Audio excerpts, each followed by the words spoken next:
Just waiting for the go from Joe. Am I good to go? Okay, great. Here we go. Are you ready, Jason?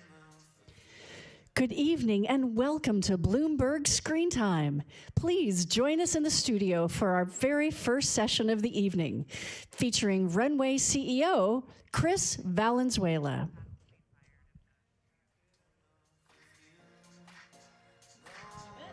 We're waiting.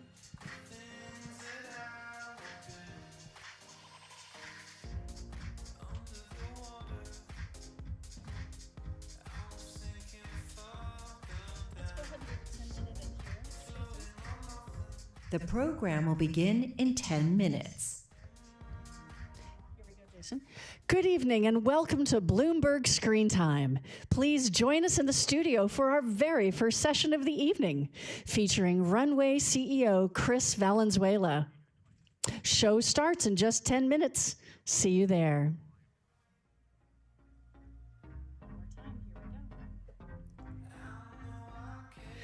Good evening and welcome to Bloomberg Screentime. Please join us in the studio for our very first session of the evening, featuring Runway CEO Chris Valenzuela.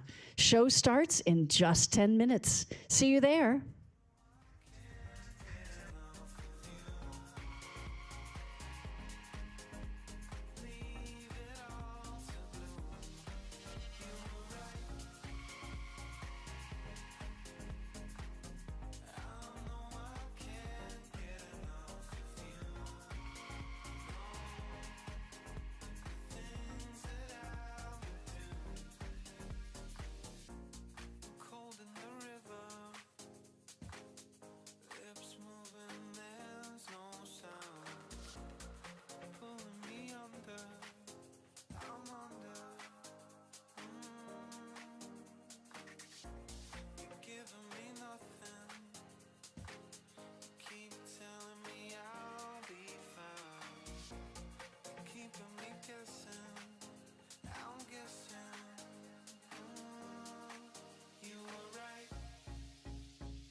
Please take your seats. The program will begin in 5 minutes.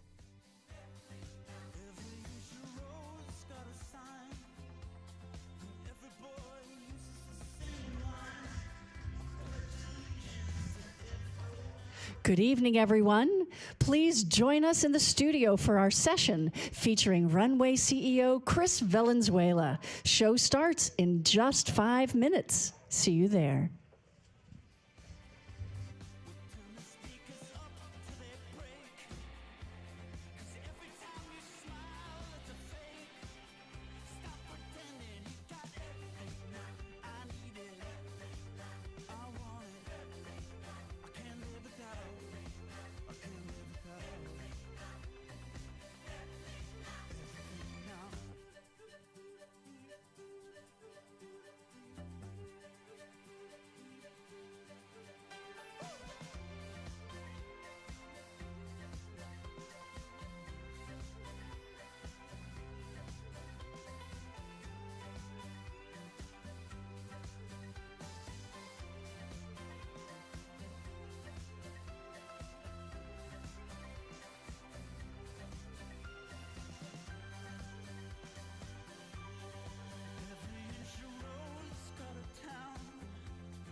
On myself. Pick out dust them all, put them back up on the shelf. Kiss my little baby girl is in need.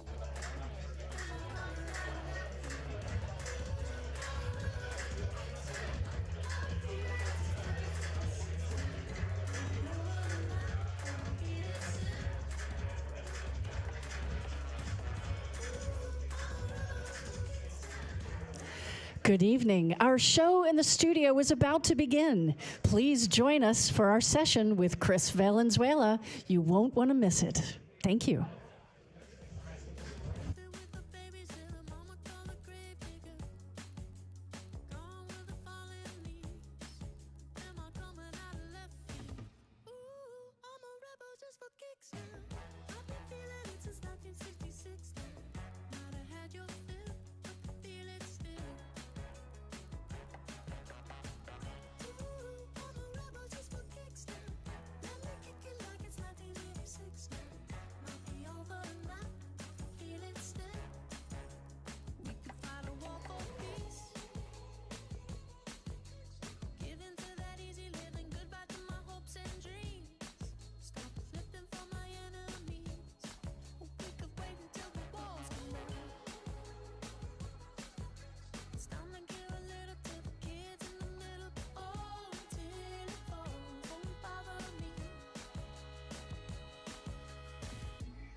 I've been feeling it since 1966. Please take your seats. The program is about to begin.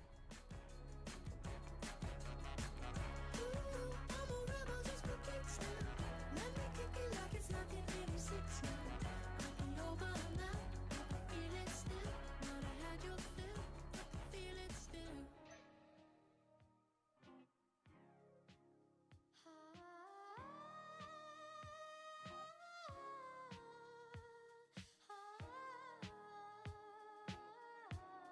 I want you to hold me, come and lay with me.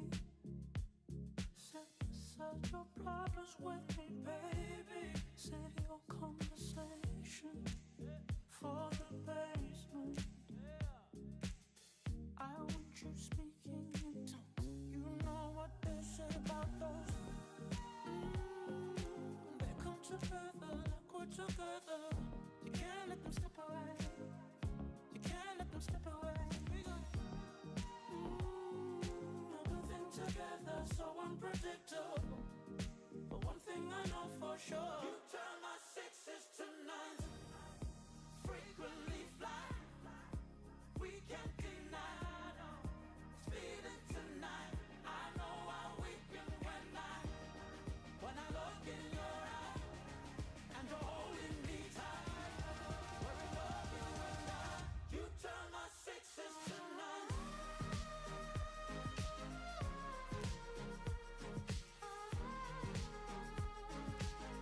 You turn my sixes to nines.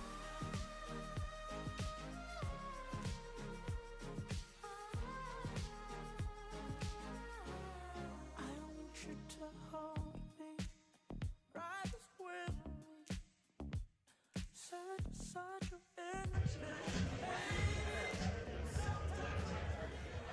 Please welcome to the stage Bloomberg's Shireen Ghaffari.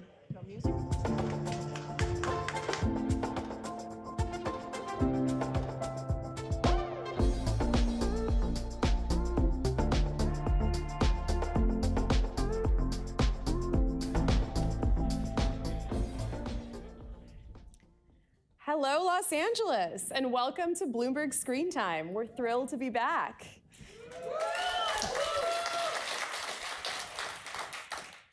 I'm Shireen Ghaffari. I'm an AI reporter for Bloomberg and the writer behind Q and AI, our AI-focused newsletter that seeks to answer the many questions Bloomberg readers have about this new era of intelligence and emerging tech, and in turn, its impact on human life. If you don't already, subscribe to Bloomberg Q and AI if you can quickly scan the QR code on the screen above. And speaking of QR codes, you'll see a few tonight and tomorrow on various stages, including the one on the screen behind me. Take out your phone and scan it now. We wanted to stay true to the Q and AI name and let you all ask some questions during this next session. To do that, you'll jump to the Q and A icon at the bottom of the screen to submit your question to participate in the conversation. I promise I'll do my best to get to as many as possible in my interview with Chris Valenzuela, the CEO of Runway. You're about to watch a demo of Gen Alpha 3, Runway's innovative text-to-video AI that is changing the film industry in real time. It'll be led by Chris, but I'll be returning to the stage following his presentation to ask him my and your burning questions. Please enjoy, and I'll see you soon.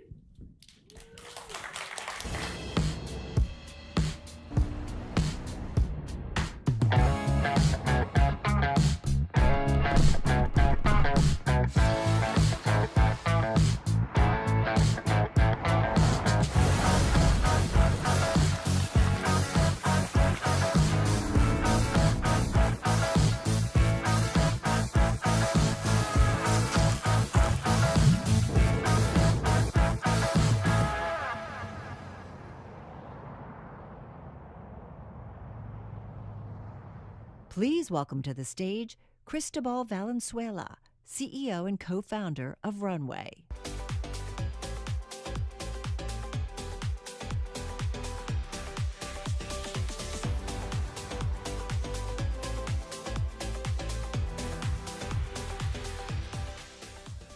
Hey everyone.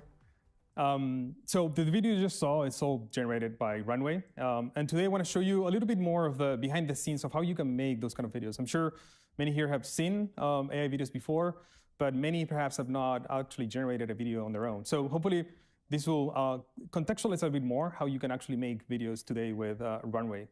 And so I'll walk you through the basics of how to create videos with AI.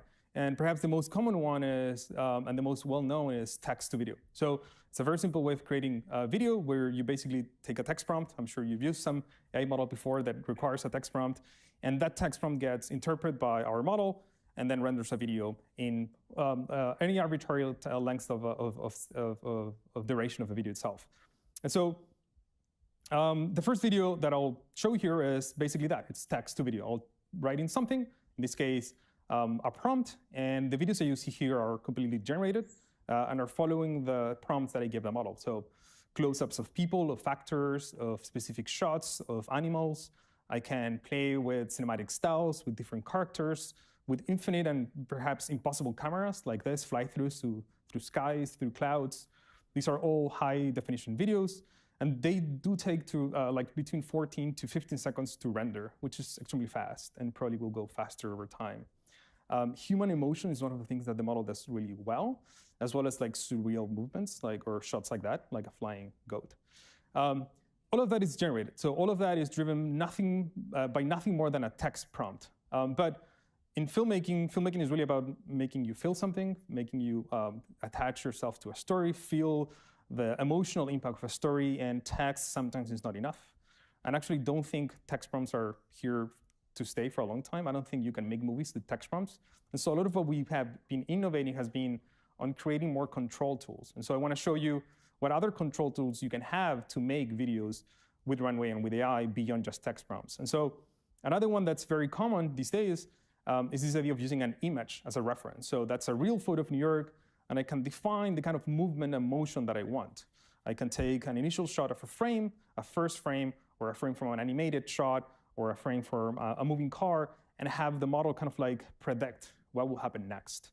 And that's great because I can define the cinematography, the art direction, the style of the shot itself with much better control. I can use real images, I can use images I have, and I can play with the composition of those images in a much more better way than just text alone. And I can also do something like this, which I can take existing video and then render it with generated video. So the backgrounds of all the shots here are completely generated.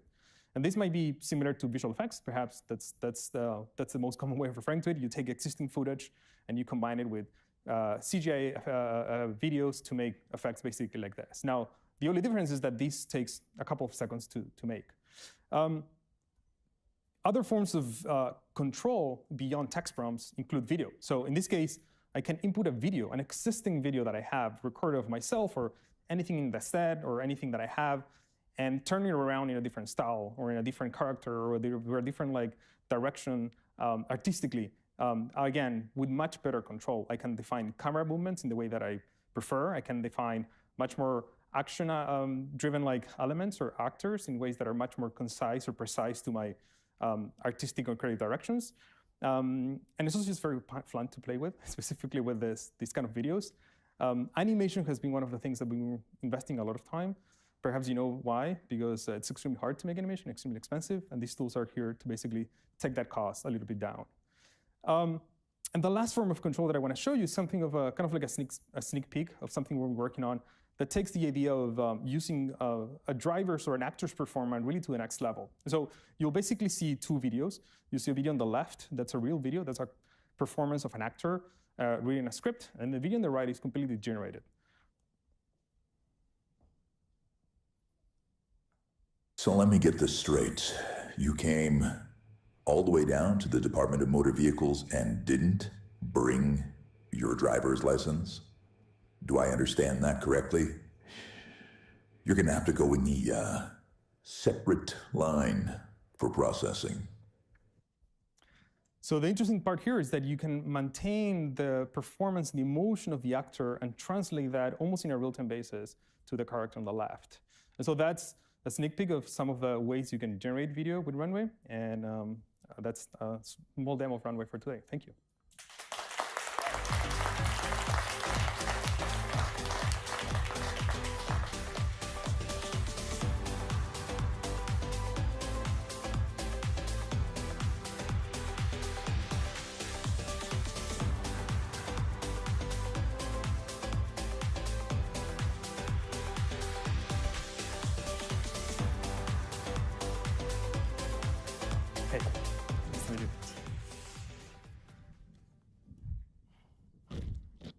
All right, wasn't that cool? Another round of applause for Chris and Runway's Gen Alpha 3.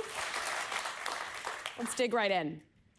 Chris, thanks so much for being here and speaking with us today. I'm excited to have this conversation because it's incredible how far AI has come in the past several years in terms of being able to create really high quality videos.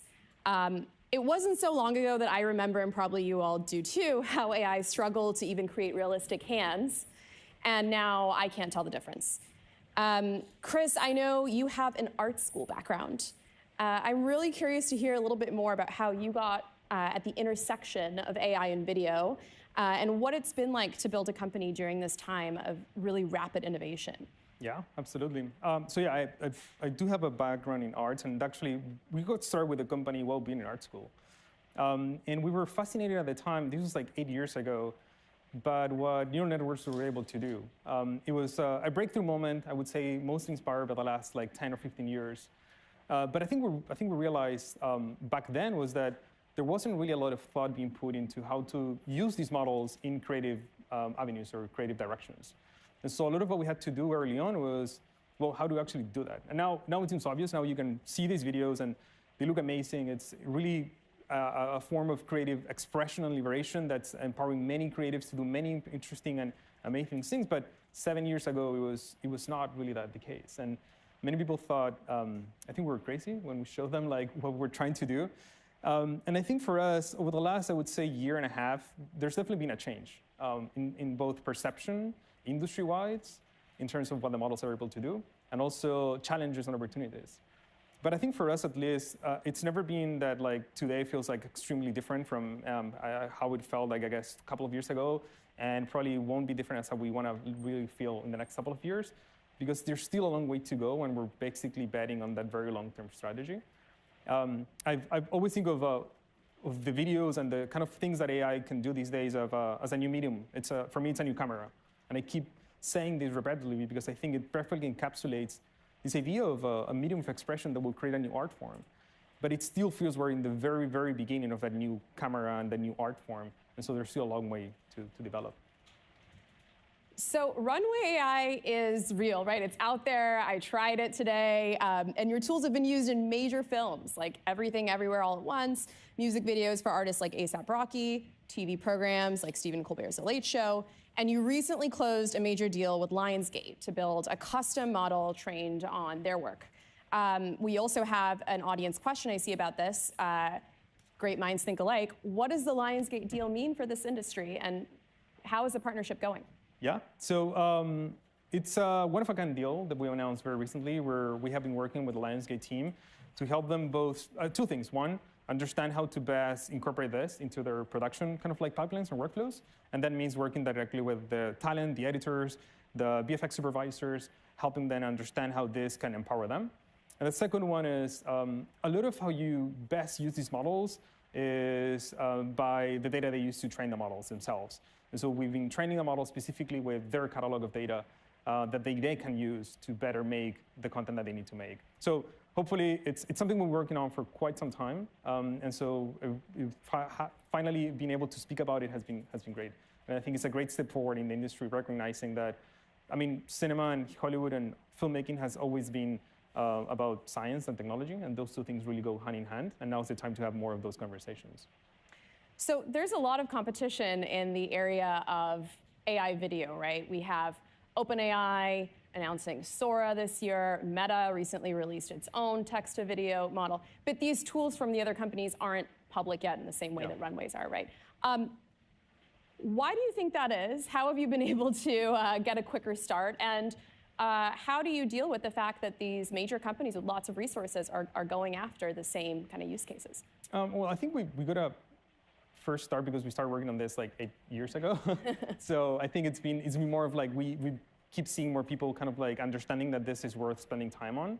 And I think when you create a category, when you create a market and we show that there's a lot of value in there, you'll have competition. I think it's impossible to think that if we succeed at building what we're building, you won't attract competitors to try to do exactly what you're doing. And I think we're seeing kind of like that.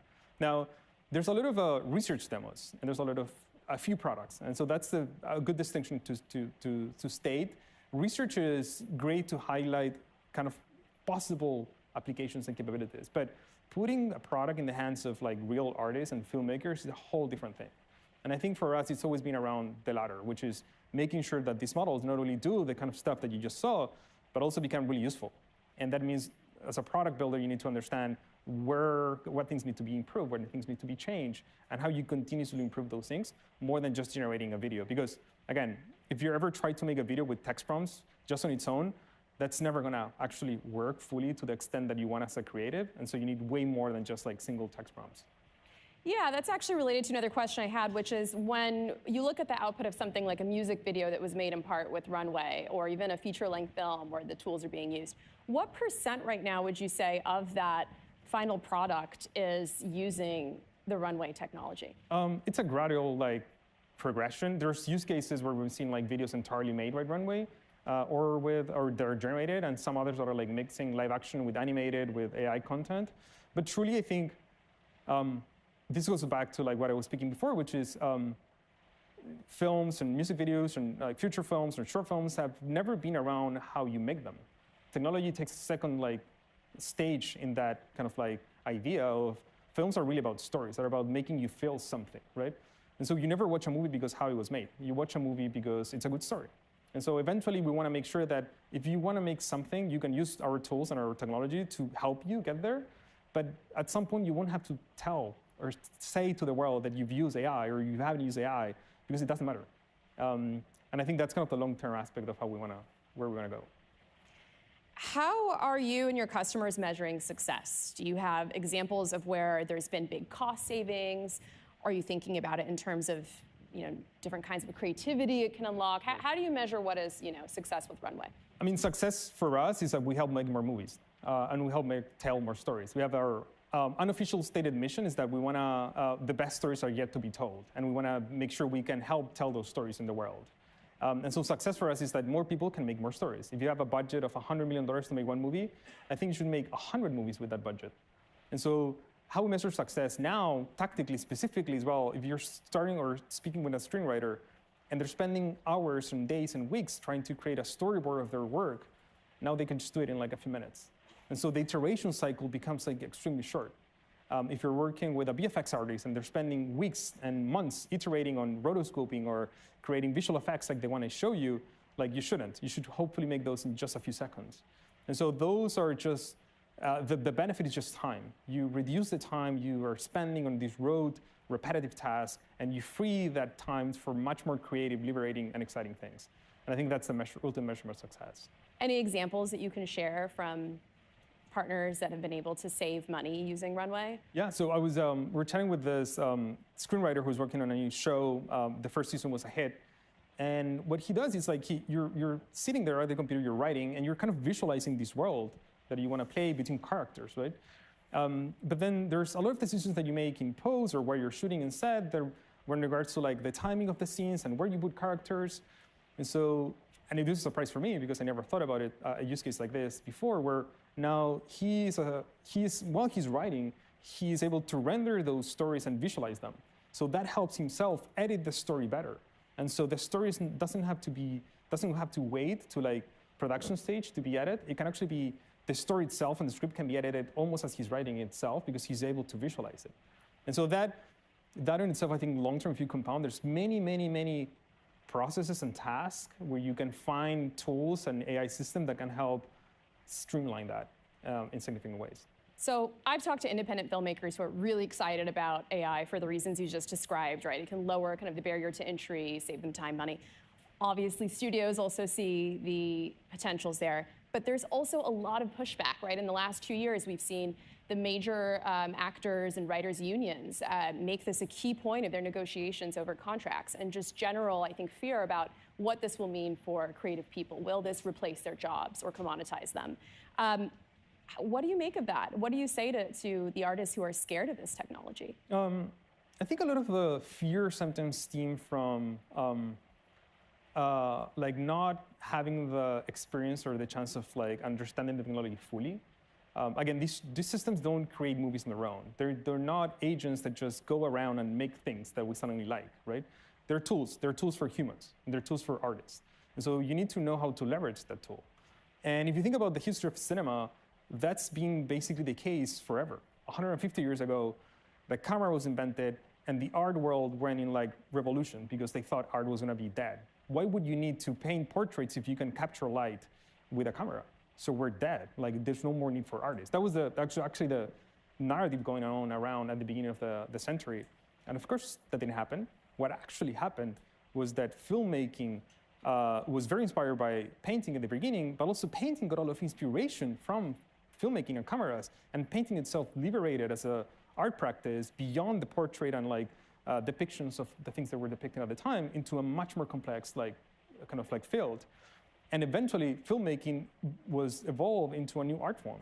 And many of the people that we have here in the city today, 150 years ago would have been impossible to imagine, to even think about having them as professionals and artists, as something you can do in your day to day.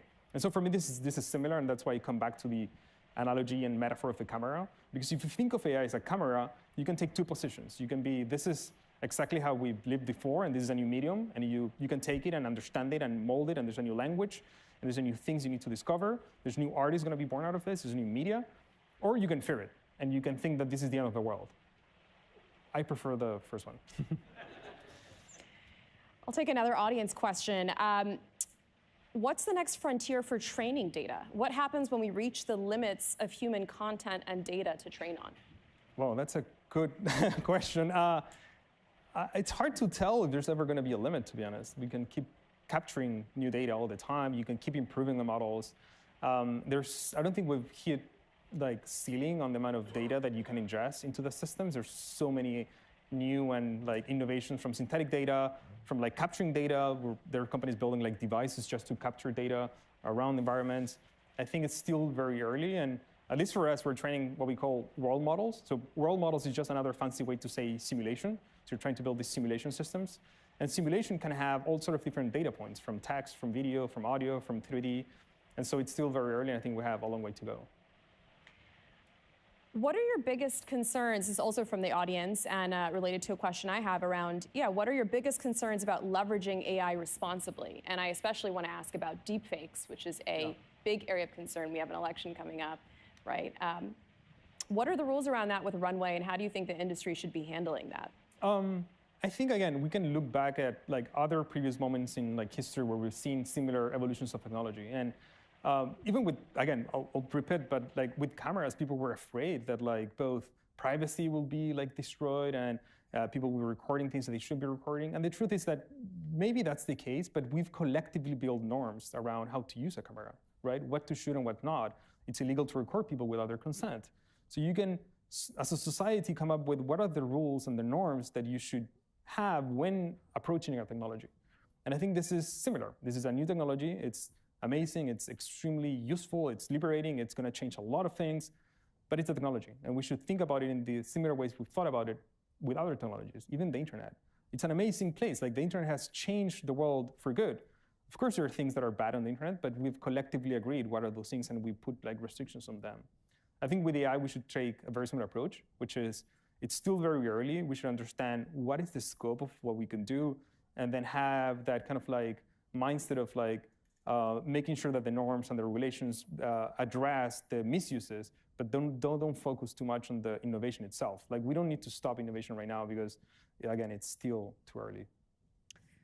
Runway's primarily, a video tool platform right now, but does it have plans to extend into other areas? I see a question here about maybe gaming, interactive experiences. So, and this maybe touches back on what I was saying before about like new media formats. We don't see ourselves as a video company. Like that's perhaps what we're most well known for today, and the videos you're seeing are videos, right? But I think of those as pixels, so just moving pixels. And pixels can have many different like forms of being like consumed or used or created. And so if that's the case, and you consider also the additional kind of like idea that you're going to get to a point where you can generate like pixels on a real-time basis, then you're going to have something that doesn't feel like a film, that doesn't feel like moving pictures, and it doesn't feel like a video game either. It feels like something else. And I don't think we have the words to describe what that thing is, because we haven't experienced it yet. But imagine a world where you start watching something, and as you're watching, you're generating the next kind of like sequence of events.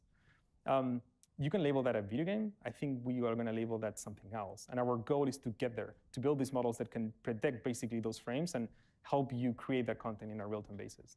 Will it be in the metaverse? Maybe that's maybe that's one word of describing it. I feel like it will be something else. And people didn't have the word to describe cameras at the beginning of the century. They used to refer to them as mirrors with memories. And I think we're still using the language of filmmaking to describe this new thing, but we'll have to collectively figure out how we call it. How do you handle the ownership of content? And I'm really curious also about, does that change for something like the Lionsgate partnership, where it's trained on their films, right? Versus me as a user, I sign up, I do something on Runway, make something. Who owns that? I mean, you own it. You are a human creator using technology. So you can use a pen, you can use a paintbrush, you can use a computer, you can use Runway. Who's the creator of all those things? You as a creator. I think that doesn't change that argument because you're still pretty much in control. I think the only time it changes is when you think of the systems as non-human entities, right? And I think that's another philosophical conversation, right? Where is AI able to own content? I don't think AI is able to own content. People are able to own content and copyright content themselves. And so it goes back to thinking about this as a tool more than anything else. So right now, if I make a video on Runway, I own the rights to that. Of course, you made it. Okay. Do you think audiences will enjoy AI-generated films as much as they do non-AI-generated movies? I think, I hope that at some point you won't have to make a distinction, right? Like when you watch David Fincher movie, it's full of CGI. And you don't think of that as a generated movie, right? It's a great movie, it's a great story, looks like a live action, and you just like it. You're never asking yourself, how did they make that shot that looks, and do I like that versus this one that was real or who cares? It's great, it's a great story. And it was greatly made. And so I hope that we get to a point where you don't have to distinguish between how it was made, you just focus on the story itself, and AI becomes another tool like anything else we have. I want to get your prediction for the years to come in AI and film. When do you think we'll be seeing our first 100%, or let's say over 90% AI-generated movie that is either a box office hit or wins an Oscar? Next year. Next year. Okay, I'm going to hold you to that. Our internal other goal is to win an Oscar. So as a toolmaker. So there's Academy Awards for achievements, for technical achievements, and I hope we can, again, if we help tell more stories, I think that's a good measure of success. All right, well, thank you so much for talking to me. That was a great conversation. Thank you. Thank you. Thank you.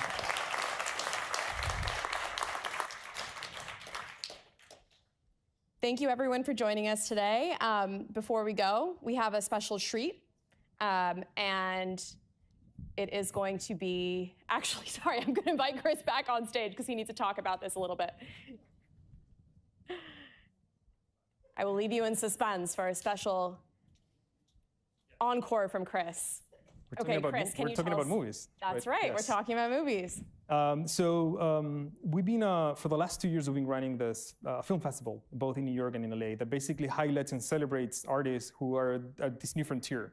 And so this year, we partnered with the Tribeca Film Festival, for example, to showcase some of the frontier-like films or filmmakers that are using AI to tell their stories. And so we're now working for next year. So if anyone here wants to learn more about that, now's the time to learn more about that festival. But we also have a few of the films to show, so you can get a sense of what real artists are using this technology for and how good those stories are.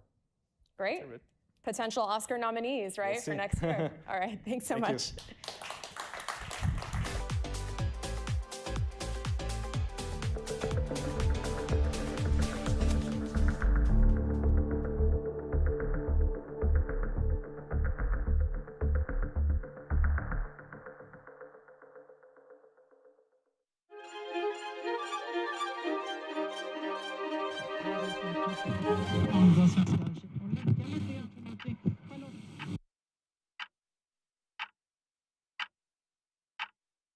This story is simple. Another tune within a set of radio stations.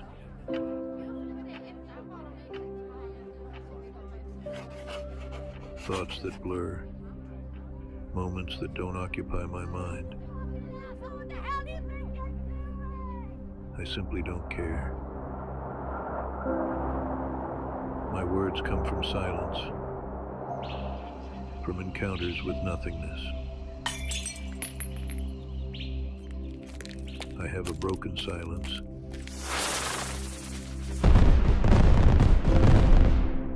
An identity thief. Back at headquarters. An erased past.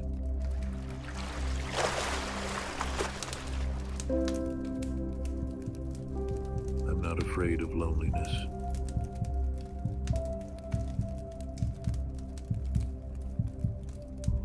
I haven't been and haven't arrived.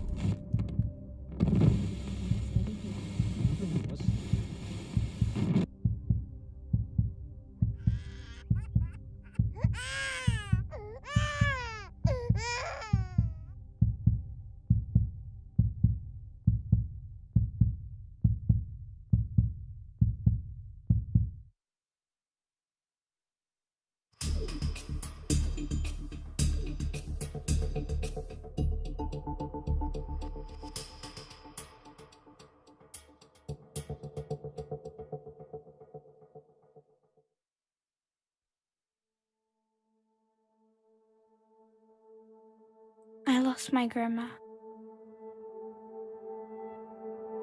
But I wonder, where do grandmas go when they get lost? Maybe they just walk with the other lost grandmothers to a secret land? A place so far away that even our maps cannot find it. Over there, our little grandmothers grow as big as the story they used to tell us.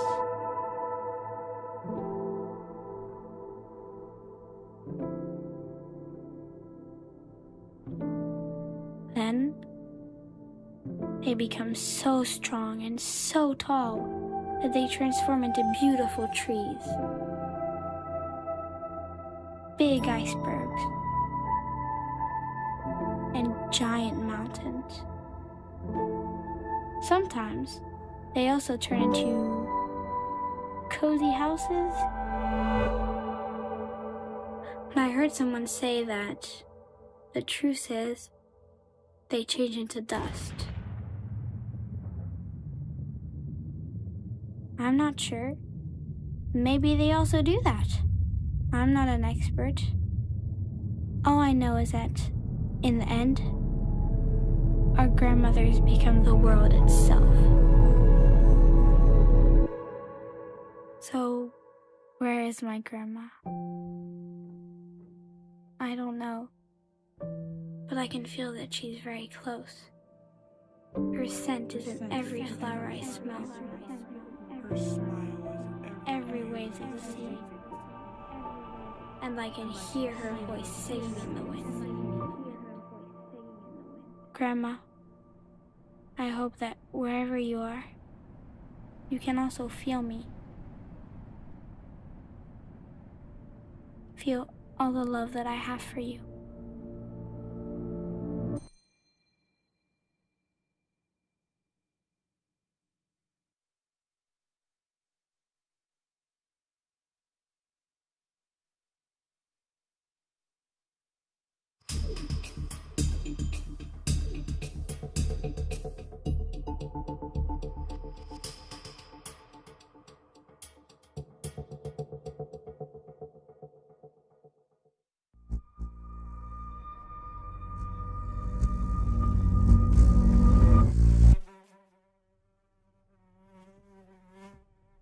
ここから出ないとこのバカなアメリカの家に長くとらわれすぎた。ここから逃げないと。でもこの家は私を出してくれない。私を苦しめる。見て、見て、私をバカにしている。ほら、なんでそんなに残酷なの？眠ろうとしても夜は来ない。この地獄は一体何なんだ？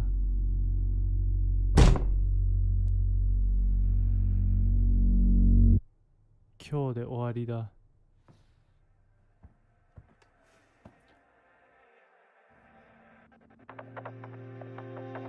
Feel like a landslide. Feels like a prison in my head. Trapped in my own mind.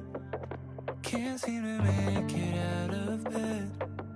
I've been setting fire to the mattress. Call me with the matches. I don't mean to hurt myself. Wish I could explain the way I'm acting. Chemical reactions. Don't know how to ask for help.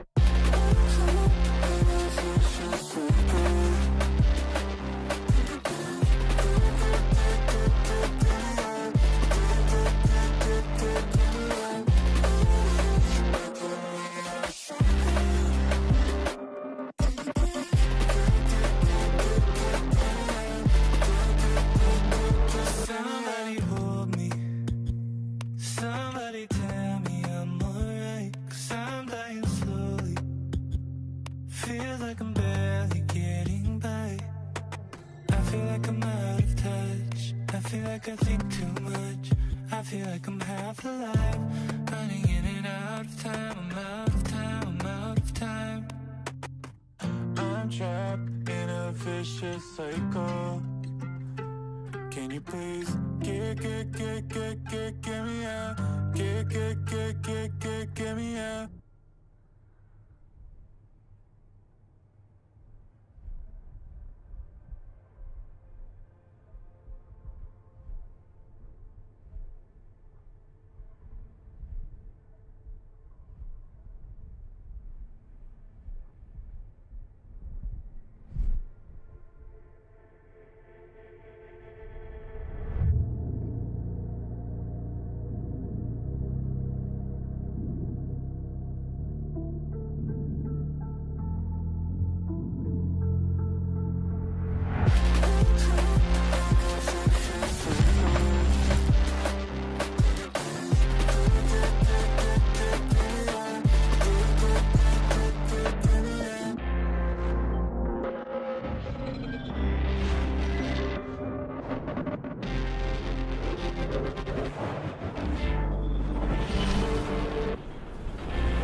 待って。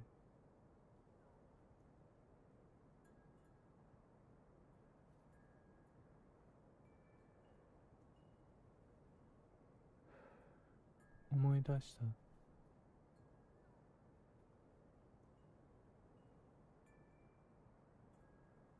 この家のことを。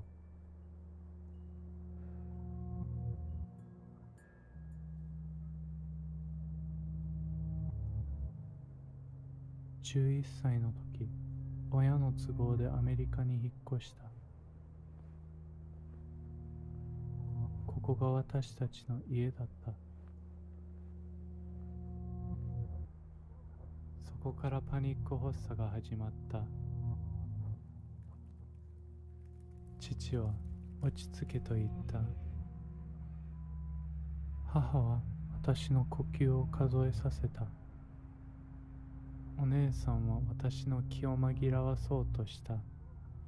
学校で学んでいることを私に教えてくれた。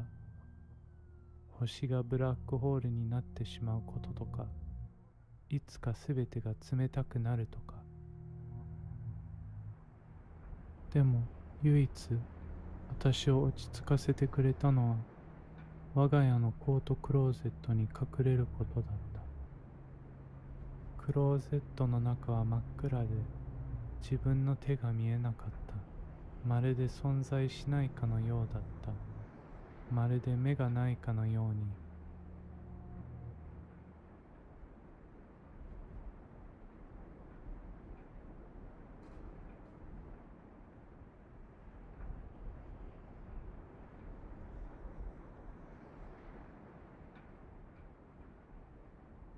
あそこが大好きだった。決してそこから出たくなかった。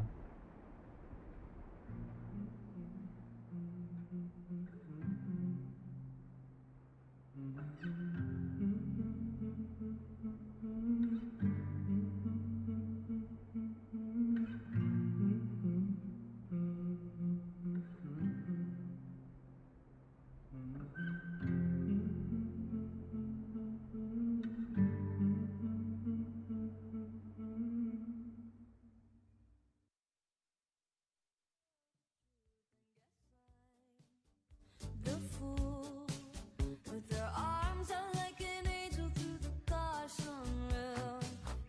I don't wanna call it off, but you don't wanna call it love. You only wanna be the one that I call baby. Concussion, big poison bars. Shoot another shot to stop the feeling. You could say it's just the way you are. Make a new excuse, not a stupid reason. Please take your seats. The program is about to begin.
is set to become the new owner of Paramount by mid-2025.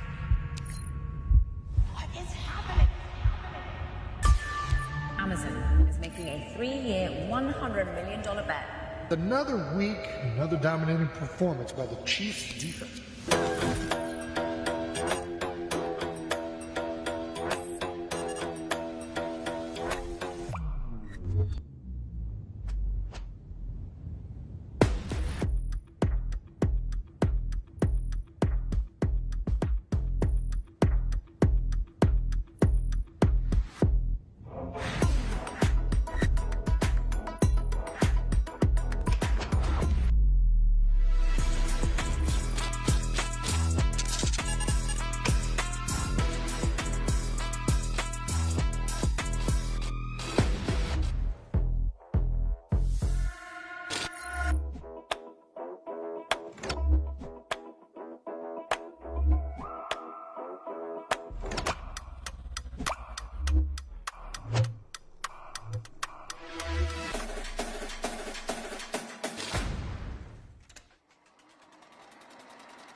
Please welcome to the stage Bloomberg's Lucas Shaw.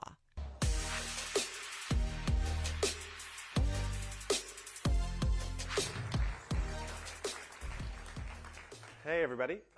Welcome to the opening night of Bloomberg Screentime. Thank you for being here. Thanks to those of you watching online as well. They just said it, but my name is Lucas Shaw. I work with a team of very talented journalists covering the business of pop culture at Bloomberg. I'm also the author of the weekly newsletter Screentime, which is how the event got its name. My colleagues and I have spent the last few months putting together a really great lineup of speakers. We got some chefs, we got some musicians. You'll enjoy it all, hopefully, over the next 24 to 36 hours. When we were here a year ago, strikes had paralyzed Hollywood, in particular, the film and television business. Unfortunately, I would say over the last year, that sort of existential dread that has been in Hollywood has seeped through most of the businesses that we cover. You have the video game industry in the midst of its worst year of layoffs ever. 2 of the 3 big record labels have restructured in the last few months. And one of the biggest social media apps in the world could be banned in this country before the end of the year. But despite that uncertainty and anxiety, we have never spent more time or money entertaining and informing ourselves. So the average American spends nearly 7 hours watching video every day. You add on to that music, podcasting, video games, theme parks, concerts, which we're about to talk about, and we spend more time with media than we do doing anything, even sleep. So that's a big opportunity. We're going to spend the next couple days talking to some of the people responsible for the biggest cultural moments of the year. That's the Olympics, Baby Reindeer, the new Beyonce album. That got a whoop in practice too, so I'm glad you did it. Tonight, so we start with the CEO of the biggest live events company in the world, Michael Rapino from Live Nation. We're going to talk about the WNBA with Clara Wu-Tsai, whose team starts in the WNBA Finals, I think, tomorrow, and Candace Parker, WNBA legend. We'll talk to Mike Hopkins, who's in charge of all things film and television at Amazon. And then we'll close things off with Snoop Dogg, who is just about everywhere right now. Before we get started, a few announcements. I want to thank our sponsors, starting with our presenting sponsor, AWS. And our participating sponsor, Disney Entertainment. I also want to thank our entertainment partners who will pop up in various ways over the next couple days. We got the Creative Futures Collective, Empire, shout out each one, Empire, YouTube Foundry, didn't get the love that one, okay, and Letterboxd. Letterboxd, there's going to be some activations where you can do hopefully people can do the 4 fave movies over the course of the next few days. I've got to do it tomorrow. I'm a little nervous about it. Also, one thing for all of you guys, please take out your phones for a minute and do 2 things. Put them on silent, and then scan this QR code, which is really your key to unlock most of what's going to happen or just help over the next days. You've got Wi-Fi information, the agenda. You can submit questions that will show up here that we may ask during panels. And then we're also going to have polling during the event that will integrate where appropriate into the sessions. We're going to test this out with a poll that I hope you guys will answer now. It's a little bit frivolous, but it's fun. So which 2024 TV universe, you don't need me to read this out for you, I don't think, but Paris from Emily in Paris, Feudal Japan for Shogun, Back of the House of the Bear. We'll see the results for this in a little bit. If you choose post-apocalyptic LA, I think we need to do security again, but that's just another one. The QR code also gives you a really good benefit. You get 3 free months of subscription to Bloomberg.com. I would hope most of you pay already, but if not, $120 in your pocket. Share during the event on social media. You can follow along at the hashtag Bloomberg Screentime. You can tag us at Bloomberg Live. And then I think that's about it. Let's take a look. Do we have poll results? Paris, sort of obvious. Good showing for Feudal Japan. People like scurvy. Okay. Somehow Fallout has 10%. We're about to bring out our first speaker, but before we do, here's a video showing what's been going on in his world over the last year.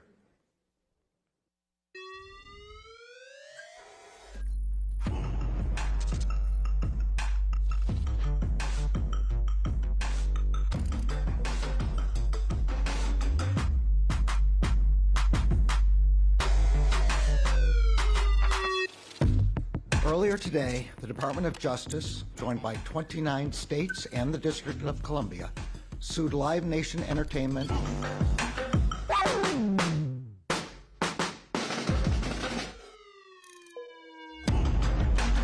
The good news is, as we predicted, 25 looks like to be a big banner year again.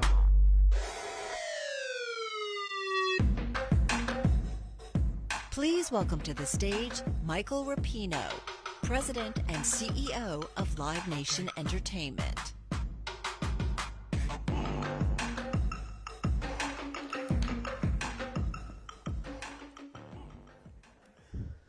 Clearly, my team didn't do that intro. I was wondering. Caitlin said, no, they're just going to mention the DOJ. Don't worry about it. Easy. I told you it would not be a DOJ panel. We're going to have to talk about it, but it will not be the focus that I assure you. I want to start by talking about the state of the business, if you will. So you look at the last summer, the year, you have pretty soft festival market, some would say, or just a lot of stories about festivals having trouble. You've had a couple of high-profile flameouts, J-Lo, Black Keys, but also a lot of big successes, right? Taylor Swift, Coldplay, on and on. How has what people will pay for changed in the last couple of years, both in terms of sort of genre and venue or setting, and how are you guys responding to that, if at all? Right. So let's go right into ticketing from DOJ. It's not ticketing. No, pricing. Listen, the concert business is a fabulous business to be in. I'm so proud of what we built and what we have to do every day. And it's such a passionate business. You know, sports, as you and I talked about, you're a Dodger fan. And get into a Dodger game, and whether it's a dugout seat or a courtside for the Lakers, somehow it's a badge of honor that if you spend $7,000 for a Laker ticket, it's okay. Or the Super Bowl, they brag about it. Music's very different. It's very passionate, and you may be passionate about sports, but Sally from the Valley believes that she should see Olivia at $79 because she broke up to her boyfriend from that music. It's deep and emotional. So we have this this great tension that exists all the time. This artist is, you look at a stadium tour like Oasis, they're putting on a Super Bowl a week. 56 transport trucks will travel with that. It'll be a $10 million a week traveling cost, 300 people hired, 20 million startup. So you got to fund that and finance that. Costs are going up every day like everyone else. So that artist is the great brand manager, right? These artists are CEOs. They're brilliantly trying to connect with their artists. And it's the one product in the world that's worth more the second it's sold. Generally in business, we said, well, just price it to market. But as a brand manager, if you're the artist, you can't charge $3,000 for the front row and look your fan in the face. The problem is scalpers and everyone else have done that. So it's this ongoing tension. What do you charge for the show? What's the supply demand? There's always incredible demand. You can't charge market. Now, though, the scalper's not on the street corner, that artist gets to look every day on SeatGeek and StubHub and go, oh my God, some scalper's making $4,000 a ticket, and I'm paying all the cost, meaning the artist. So it's this ongoing challenge of what do they charge that's right for their business model. 90% of what they're going to make in life is coming from the road, so it's their financial business. But where do they find that line where it's accessible, the fan feels connected to them, they don't feel like they're overgouging, and it's slowly moving up over time, and that creates a lot of the social news and tension that exists in that what is the right price that you can deliver supply demand and keep fans happy. Right. And you guys end up sort of having to bear the brunt of it, even though, as you like to remind people, you don't actually set the pricing. But when I say you guys, I mean Ticketmaster. Yeah, the artist being capitalist isn't really the theme, right? So we work for the artist. Our job is ultimately to put that show on, figure out how to sell and fill every seat, and yes, probably take the punch in the head when someone's mad about the price, or we kind of live in this rinse and repeat every 10 times a year, let's call it, just to reset the game here. 95% of shows don't sell out. You don't hear about those. Those are priced under $100. Everyone is happy they got a ticket. There's no drama. Unfortunately, those 10 times a year, when you have 10 million people trying to buy 1 million Oasis tickets, there's no nice way to tell 9 million passionate fans, sorry, the store is closed. So that creates lots of tension, and they go online and they see 10 pages of secondary tickets, and they get pissed off. So do they get mad at Ticketmaster that we must have somehow let the scalpers in, gave tickets to the scalper? Yes, absolutely. That's the first place they like to punch. You think Oasis will be the biggest tour of next year? Yeah, we got a few others coming, but probably that'll be the biggest. I mean, depending on how long the other ones are. Right. So we have a few more announcements to come. It's going to be a very big year next year. Right. You brought up those 10 moments or however many on sales in a year where people get mad, right? Because the fact is selling 100,000 tickets or 80,000 tickets to 2 million people, 4 million people, whatever, it's hard. Yep. If you had a magic wand, or you were sort of named emperor for the day, and you could change ticketing however you wanted, what would you do? Well, it's a great question. So the first challenge overall, and outside of America, there's really good scalper regulations. Right. So Europe's very different. Europe, most countries other than America. Yeah. So most of the pain I endure. So the fan is pissed off at 10:01. I couldn't get a seat. I'm mad at you. Okay, we can't help that. Now we joke in our business. We have to figure out a new business model where how we make 9 million people happy that they couldn't get served, because right now that's just not a typical business model. So we got to figure out how to make them happy in a better, transparent way. But really, what pisses them off is why is there 10 pages of scalpers selling $4,000 tickets? The system must be broken, Rapino. You made me sign up. I'm a fan. I'm willing to pay. You tell me it's sold out, but then how did they get all these tickets? Where did they come from? If you don't have that, you can deal with the first part. You can, people ultimately you can explain supply demand and the lineup. We can get better at the queue and transparency and where you sit in the queue, and we can keep working on all those ways. But it doesn't matter what we do, because they really believe the system must be broken if all these scalpers are selling tickets. Look at this week. Scalpers had $6,000 Oasis tickets the week before we even had the on sale. So, and you go to SeatGeek or StubHub, it's like Amazon pricing. It's like, buy now, limited tickets available. They don't even have tickets. It's a complete no tickets released. It's an IOU. So fans are confused. They see these tickets up front. Wasn't their argument, correct me if I'm wrong, was that they were tickets that had gone to season ticket holders at certain venues? Yeah, that's like, a very, very small percentage. Yeah. Spec selling is a huge problem. We try our damnedest with all the regulators to try to stop it. There's no enforcement. So if I had to change it, yes, I would love regulation on secondary, whether it's capped. We really believe the artist should have better control. It's frustrating with an artist. Capped meaning that you can't resell, that you can only resell at a certain price? Yeah. We think you should be able to resell. So the scalpers like to go to regulators and say, I can't give this ticket to my grandmother if you close it. So That's not the problem we're having. The problem is professional bots all around the world. We got hit by multi-billions of bots on the Oasis on sale. Right. So they're a professional $12 billion business trying to capture all those seats, right? So it's an arms race with us trying to stop them, not let them in the door, not let them hold the tickets. Didn't the government pass a Bots Act to address this issue? They did, and it's, the government at its best.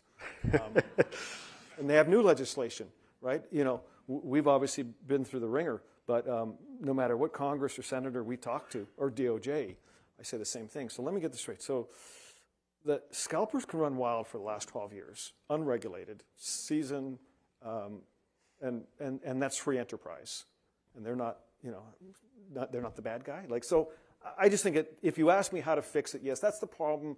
No matter how much we do on our side, it's frustrating for the fan to spend $4,000 when Bruce Springsteen says, you know what, I only want to charge $300 for the front row. But no, the fan isn't getting it for $300. The bot is, and then they're charging $3,000. So the artist is pissed off because why doesn't he charge $3,000? Charge market, right? If you really want to fix it, just charge market, and then there's no secondary. Well, the artists aren't going to do that because they're worried about their fans. Right. So if they're going to sacrifice the revenue, which is unheard of for businesses, you shouldn't have a middleman that has nothing invested in the business make any money from it. Yeah. So we would love it regulated in some sense, cap it at 20%. Some people can make a little money. That would be the biggest part that we get the most tension on the on sale is that. Right. Because remember, we're spending all of our time doing this verified fan, sign up, all these things that piss people off. It's just our way to try to figure out are you a bot, a scalper, or a good guy or bad guy. Right. And it's never perfect, and it causes lots of drama. Is ticketing ever enough a pain in the ass that you would just get rid of Ticketmaster and just be a concert promoter? Some days. Saturday morning, we were waiting for Oasis, and we were so stressed because we knew the load and would be big. Yeah. We have the best platform in the world. It is very hard when you have 10 billion bots hitting your system at 10 o'clock to steal your tickets.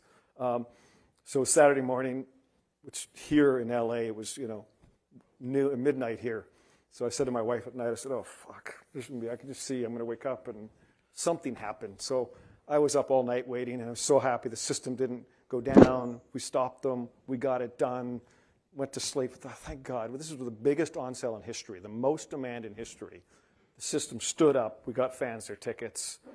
Went on with my day, and then boom, the pissed off at the pricing started. So. And then you can gripe that nobody writes the story about how the biggest on sale in history doesn't have any problems. Yeah. You didn't write that. No.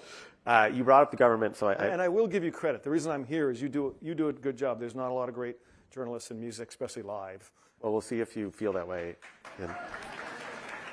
Thank you for that. That is my cue to ask you about the DOJ. So thank you. I'm trying to run this clock up. No, we're gonna run past that. I'm curious because you mentioned government. I just want to read a quote. Oh, okay. So this is what you said after the DOJ filed the suit earlier this year. Not you personally, your company, but I assume you approved it or knew it. At bottom, we are another casualty of this administration's decision to turn over antitrust enforcement to a populist urge that simply rejects how antitrust law works. Some call this anti-monopoly, but in reality, it is just anti-business. There are a lot of people, I'd say, Caitlin wrote that. There are a lot of people in the business community who feel that way, right? I'm sure peers of yours, they're very frustrated with Lena Khan, very frustrated with Merrick Garland. I guess two questions. One is, what is your opinion of how they've kind of gone about or their understanding of your business? What prompts you to take such a strong stance against their suit? When we merged 10 plus years ago, we went through it. We did a full year. DOJ approved it. Historically means you kind of passed the test. We agreed to a 10-year decree. So we were monitored for 10 years. Then we agreed to a 5-year extension. So they've been in our business for a long time. Nothing was really a substance that mattered to them. When they started this investigation, after, I guess, from Jonathan Cantor, who just did a Rolling Stone interview, head of the DOJ from his basement with his guitar and his Taylor Swift bracelet, said that he started it after the Taylor Swift on sale.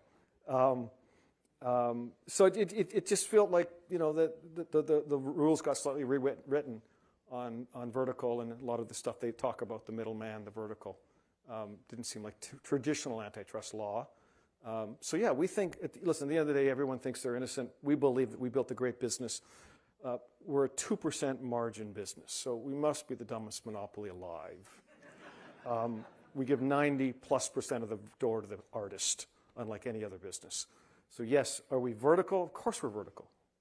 Every promoter from history has been vertical because that's how you pay the bills when you're 2% margin. You got to own the. You try to own the 2% margins on the promotion business, right? The ticketing margins are better. Yeah. Yeah. But that's to pay the artist, to be a promoter, it's a 2% business. So most promoters, AEG, Golden Voice, everyone, they're going to own the festival, they're going to own the venue, they're going to own some ticketing. You have to have a vertical revenue stream to fund the cost. So anyways, we think ultimately we'll prevail. We service the artist at the end of the day.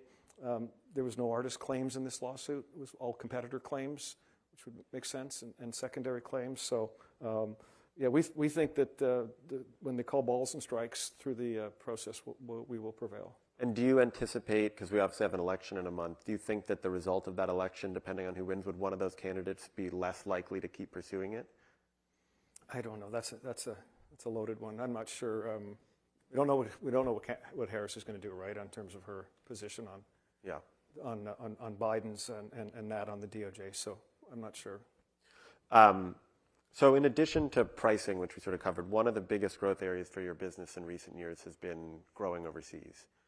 What would you say is the market right now that has the most untapped potential? You know, it's just like Groundhog Day in live right now. It has just exploded, and we kind of saw it coming, but I didn't see it coming this fast. You know, this idea that overnight every kid, I don't have my phone, that every 14-year-old has a phone in their pocket, their jukebox. So, you know, think about live music. Music in general for 50 years was a North American, Western Europe business. That was it. Record labels, promoters, that's where traditional gatekeepers lived. You got a record deal, you got racked at HMV, you played MTV, and you made money in Western Europe and America. That's all you did. We toured that. We'd do 100 dates. We'd do 60 here, 30 in Western Europe, maybe 10 promotion. That was the model forever. And you follow the gatekeepers because demand was built by the gatekeepers. Boom, the internet happens, obviously. Spotify, it gets unlocked. And now every 14-year-old from Colombia to Milan knows Kendrick dropped a song this morning. No one had to tell him.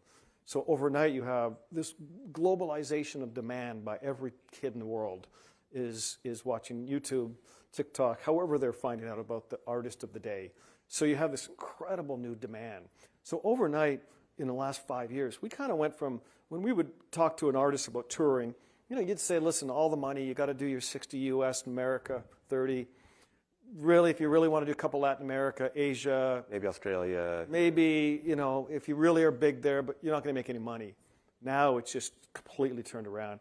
Now it's, you know, we just look at Coldplay. We just did, first time in history, did 12 nights in Argentina. Stadium sold out, 6 in Seoul. Just sold 3 in India, fastest ever in sale there. They bitched about the ticket price. What else did we see? So every market now overnight, we can take that artist and the part is there a market that you really want to break that you haven't, or that you're sort of you don't want to go? Like, do you look at markets like China and Saudi and say, no, I don't want to do that? I don't want to do China. That's too hard. They're still you know, they won't let most artists in because they censor all the lyrics. So not a good business. But you know, we think Africa's going to be a big business. South Africa and main Africa. I mean, this India, we just sold out Lollapalooza in India for the first time in history, festival, 3 Coldplay stadiums in a second. And the part that's interesting is it's almost the same prices. So it used to be you maybe could play those markets, but you had to charge a lot less. Now those stadiums are getting pretty much the same grosses as Detroit. So now, you know, from Asia, Latin America, Middle East, you know, it's demand is there from the consumer, pricing is there. A lot of infrastructure is not there, which we talk about building, because most of those countries all have soccer stadiums. They don't have an NBA, NHL team, so they probably don't have arenas, and they don't have many great venues. but that's coming. Is that one of the reasons, and correct me if I'm wrong, it seems like you guys are investing a lot more in venues and real estate than you used to be, right? You were sort of you were always a third-party business. You partnered with venues, but you didn't own them. But I've heard you talking a lot more about it. Is that one of the reasons why, or why are you doing that? Yeah, I mean, our business model has always been, this model I talk about. We'll do 40,000 shows a year. We'll spend about $14 billion at midnight paying that artist. As I said, that's kind of the content wheel, but then you have to have, you have to monetize it otherwise. So if we own the Wiltern down the street, if you own the Wiltern and you're doing the food and the beverage and the sponsorship, you're going to have a better return. Right. We did Moody Arena in Austin, was our first arena, and outside of America, there's lots of white space for arenas. Now, speaking of sort of owned venues, you do a lot of business with the Sphere. You do not own the Sphere. That's not your problem. What are your impressions of it? Do you think Nolan will ever make his money back? I think listen. I think I give him full credit for the innovation. In venues in general, there's a slight change going on. It's not going to be dramatic, but musicians played in sports venues, right? We were the tail on the dog. If you're a billionaire that owns an arena or a stadium, your team is your baby, and then the artists and the shows were the cream on your business. Now that show is important, right? And that you made it, your fan may be sick of going to 40 games, but man, they want to see Taylor Swift and Beyonce and all that. So the artists have become the league. So it has started like in Moody's in Austin. I mean, we built an arena without a sports team, and it's on fire. Right, so there's that idea that venues that are just about music that will happen more and more. Forum when Irving and that started it. So he took a big swing. It's innovative as hell. I'm sure he'll the cost versus the revenue part he'll figure out over time. But no, I give him full credit. Artists love the idea of it. I've been there many times now. Artists ask us about it. I don't know if the business model is replicable. I don't know if it works. Yeah. Vegas is a unicorn of life.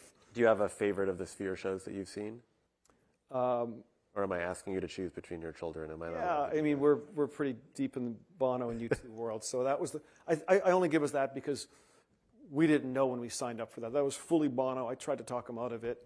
I was worried about it. He was determined to do it. And, why were you worried about it? You remember there was, how many articles were being written, This is a disaster. We're going to open. I remember I was sitting with Jim one night, and he said to me, we're not sure if people are going to throw up, right? Because I said about Bono, he told me they may throw up. Like, what if 18,000 people and it shakes a little too much? Do we trust that he said, but I got a guy that's going to look at it. Like, a guy? I don't know. So we were worried. I was worried. Just like, listen, as I said to Bono, my job isn't to figure out what can go right. It's what can go wrong. Yeah. Bono's a force of nature. He said, let's go for it. And we sat there opening night, and it was fabulous. Made it work. Yeah. What do you think's a bigger business opportunity, Sphere or things like the Sphere or holograms? Wow. Holograms. I haven't heard that for a bit. Well, I'm thinking the ABBA show. Yeah, and it's a fabulous success. We've dabbled in a bunch of it. We haven't been able to really scale any of it. I don't think that's a big business. I think it's a unique model. There'll be some of those. Maybe there's one here or Vegas of ABBA. So that remember Van Gogh for a minute. So that whole. I know. I drove by. It's actually right by here. It's closed down right here. No, the guy came to see me, wanted to sell me the company for like crazy amount of money, and then he's bankrupt. So that I've dabbled and not been good. And the experiential business is tough. A lot of people, they have these moments where they think it can work. So that it's we used to be in the theater business. Theater's hard too. For every home run you get a lot of fails. So I don't know that business is a scalable business. I think you'll have some hits ongoing. I don't think it. One thing about live music, and I'm so lucky. I don't have all the problems that Hollywood has. Is it's just not duplicatable, right? Like the 2 hours of the artist in person, you're going there to honor and be part of that tribe and that magic moment. There's a big difference between that and a hologram or a screen. Right. Even the Sphere, the band's still there. It's still part of that community, right? Doesn't Sometimes work. forget that they're there, but they're Yeah, there. I know, but it doesn't. We have the U2 movie playing there. It's not the same. Right. So the magic goosebumps that you get for 2 hours live from that experience, it's not. We've dabbled over years. You can stream it. You can do, all the ways people think we can watch it at home. It just never translates. So live is unique. And that would be the argument, I guess, against also like the Roblox concerts or the different virtual in-game concerts. Yeah, I think they're all. I got 3 young boys. They live on gaming and they know it all. But I'm thrilled. One, they love music, so I love that. They're not because of me, regardless of me, as you know, for the kids. So they've got their iPod, their phones. They love music and they want to go to shows, right? So not because of me. Like it was like I can't even. I got to stand in the back, right? So. Do they know that they can get into any show they want? We just, my boys are 14, 12, and 10, and they just sat me down and said, Dad, we want no money from you. We want nothing. We want to build our own life. So I was like, great. Really? Absolutely. I guess you did. Wait till they're 20. Yeah. So no, they're very anti-dad, right? So they want to, in terms of they want to do it on their own and right. go on their own, be with their buddies. But my long-winded point was they love music as much as I did at 14. Even though they're in a virtual world all day and they live in that, I think it's still a very separate differences. They love when Travis Scott played on Fortnite. That's very different than Dad, take us to Travis Scott. Right. So I don't think that. I have to imagine that's come up, though. What's that? Dad, take us to Travis Scott. It has or hasn't? You tell me. Absolutely. Yeah. I don't know. I get a lot of that. Yeah. Yeah, he's on fire right now again. I know you said holograms are sort of a select experience, but I am curious because I'm thinking of one band, right? We've got Taylor right now, who I think we can agree is probably the biggest artist we've seen in decades, right? Yep. Is that fair? For sure. If the Beatles, if you like flipped on a Beatles show tomorrow, do you think that could outsell her? Is a hologram? Or what are you saying? Hologram. Unfortunately, I can't bring still? people. I can't. Okay, we can move off holograms. No. But I'm thinking, would a Beatles hologram? Sure. Yeah, it would be a business. But even no. But would it outsell Taylor Swift? Oh no. None of that stuff. Even ABBA's not outselling anybody. Right. It's a. Yeah, but the Beatles are the Beatles. Oh, I know. Yeah, I maybe Meta glasses one day or something maybe, but I don't think I think the holograms are wrong avenue for you. Yeah. Okay. Yeah. I'm curious. You brought up the problems in media earlier. Do you have? I just heard a groan from the crowd. Do you have any thoughts on how you would fix it? You CEO of a company. If you ran a film and TV company. Wow. No. I love. Listen, I'm proud of one thing we did. So we launched Live Nation 16 years ago. We were $600-700 million market cap. We were car salesmen. Promoters didn't talk about us. You wouldn't even take my call. It was all about record labels. But I tell you one thing. When we started building, I said to the board, man, we got to be direct to consumer. Like entire Hollywood is B2B, and we're going to get screwed. The artists are going to take all the money, and whoever knows the customer will. So I am proud of us. We were the first, well before anyone else, when we started ticketing. That was about own the customer, and then I ended up buying Ticketmaster. If I didn't buy Ticketmaster 12, 13 years ago and stayed the middleman, renewed with Ticketmaster, I wouldn't be here today. The business it would have been over, because as a single-minded promoter, you couldn't survive. You needed to build a business. We have 900 sponsors now. I wouldn't have 900 sponsors if I didn't own the customer, own the data, understand the customer. So I said to the board 14, 15 years ago, we have to turn the pyramid upside down. We have to own the customer, own the relationship, and then we'll be more valued by the content. If we don't do that, we're just a middleman. We'll get squeezed, and it'll be over. So I'm proud of our path. I used to say to Lucian, why don't you own the customer? Why don't you, CEO of Universal Music Group. Yeah. Why don't you own the customer? Why don't you? So I think it's hard if you don't own the customer. When did you feel, you brought up how nobody would take your call, which I'm sure is not true, but when did you feel that switch from I'm like the B team to now I'm, most people would say, the most powerful person in the music business? Well, we were $6, $7 stock for 10 years, right? Because people would say you're low margin. I don't get it. And we would be bragging about experience economy, all that. No one was listening at the time, and our business was starting to build.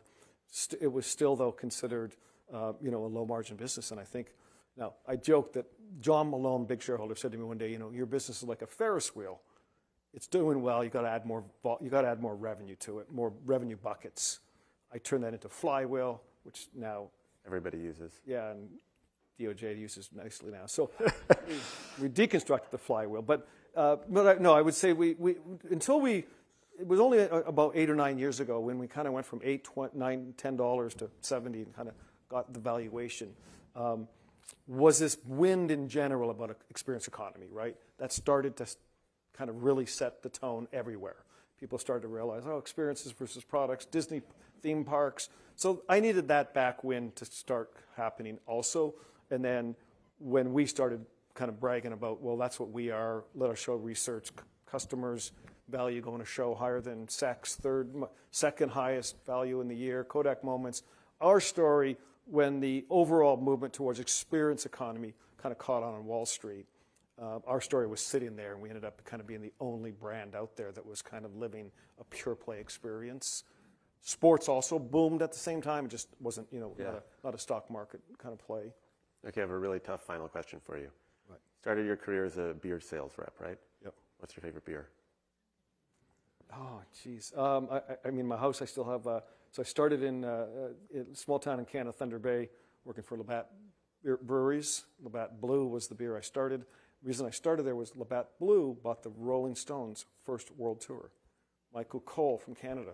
So I'm in Thunder Bay, and this god called Michael Cole lives in Toronto, bought the Rolling Stones world tour.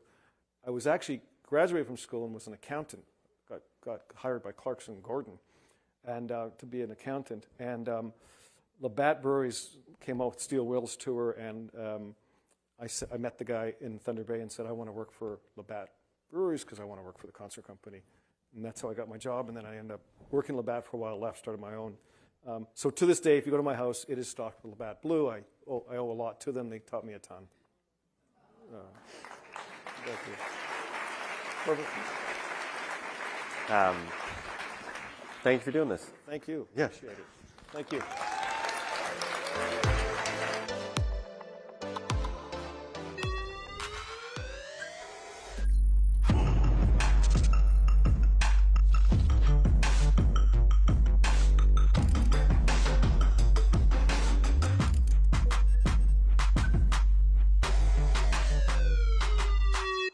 I think there's never been a better time to invest in this growth story. It's great to see. It's great when women's game is showcased the way it's supposed to be.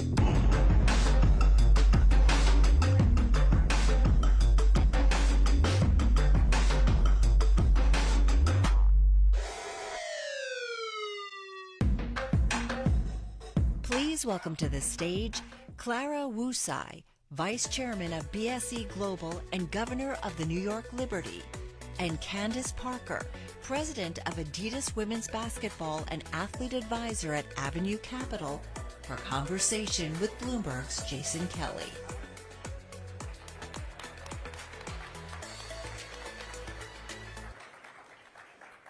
All right.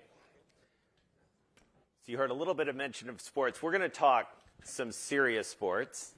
And we're going to start by talking about something that's literally happening tomorrow, back where I live and back where Clara is headed. New York Liberty playing in the WNBA Finals. Congratulations. We have some fans here. Good, thank you. You played in a few finals. Just a couple. Just a couple. Won 3 with 3 different teams. Is that right? Or you won with 3 different teams is probably a better way to put it. Do you have a prediction? I mean, put me on the spot here. No, I think New York is playing the best basketball in the WNBA all season, so for sure.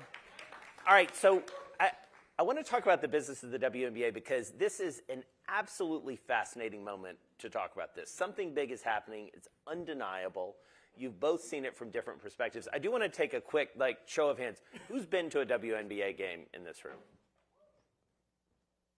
Who wants to go to a WNBA? Okay, good answer. All right. So you've got a bigger total addressable market here. Clara, I want to start with you. Back in the day, not that long ago, about 2,000 people average showing up. I have the numbers here. Your average attendance this year, I believe I have this right, 12,730. That is higher than the WNBA average of 9,807. What happened? What was the key thing that happened to drive that number to almost 6 times higher? What happened to the New York Liberty? Well, first of all, we saw great numbers last year, and we had already broken a lot of business records last year in terms of viewership and attendance, and even gate receipts, which is obviously what we all want from a business standpoint. Fortunately, that success and all the infrastructure that we had built to support that allowed us to be ready for this year.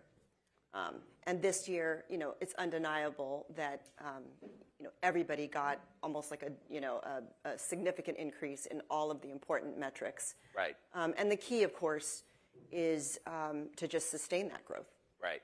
We're going to talk about sustaining it. Before we get to that, Candace, I have to ask you, when you see these sorts of numbers, when you're no longer playing, do you channel my 6-year-old, who in this case would say, "Bro, are you kidding me?" How does it make you feel that, you were there, you were doing it, and now the numbers are coming? It's so interesting because I feel like it was that steady growth and that steady persistence. Everybody looks at the growth of these numbers, but to be honest with you, I think it was opportunity.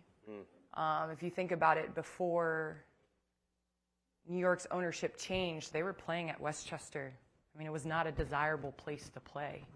The NCAA game was not on ABC. It was on ESPN, and it was buried not during prime time. And then it was kind of like this effect of, okay, we're going to put the NCAA game on ABC for the first time. And then it was like, wow, they shattered the numbers of, the past. And so it's almost like little by little it was the opportunity. Mm-hmm. And I think that's where we saw the skyrocket, and it was honestly franchises being ready for that. Yeah. It was franchises like New York, franchises like the Las Vegas Aces that were ready with a practice facility, with player experience. And so I think the numbers are reflective to a lot of different things, television, all of that stuff, 2020 and all of the social justice and, the bubble and the center stage that we were on during that time.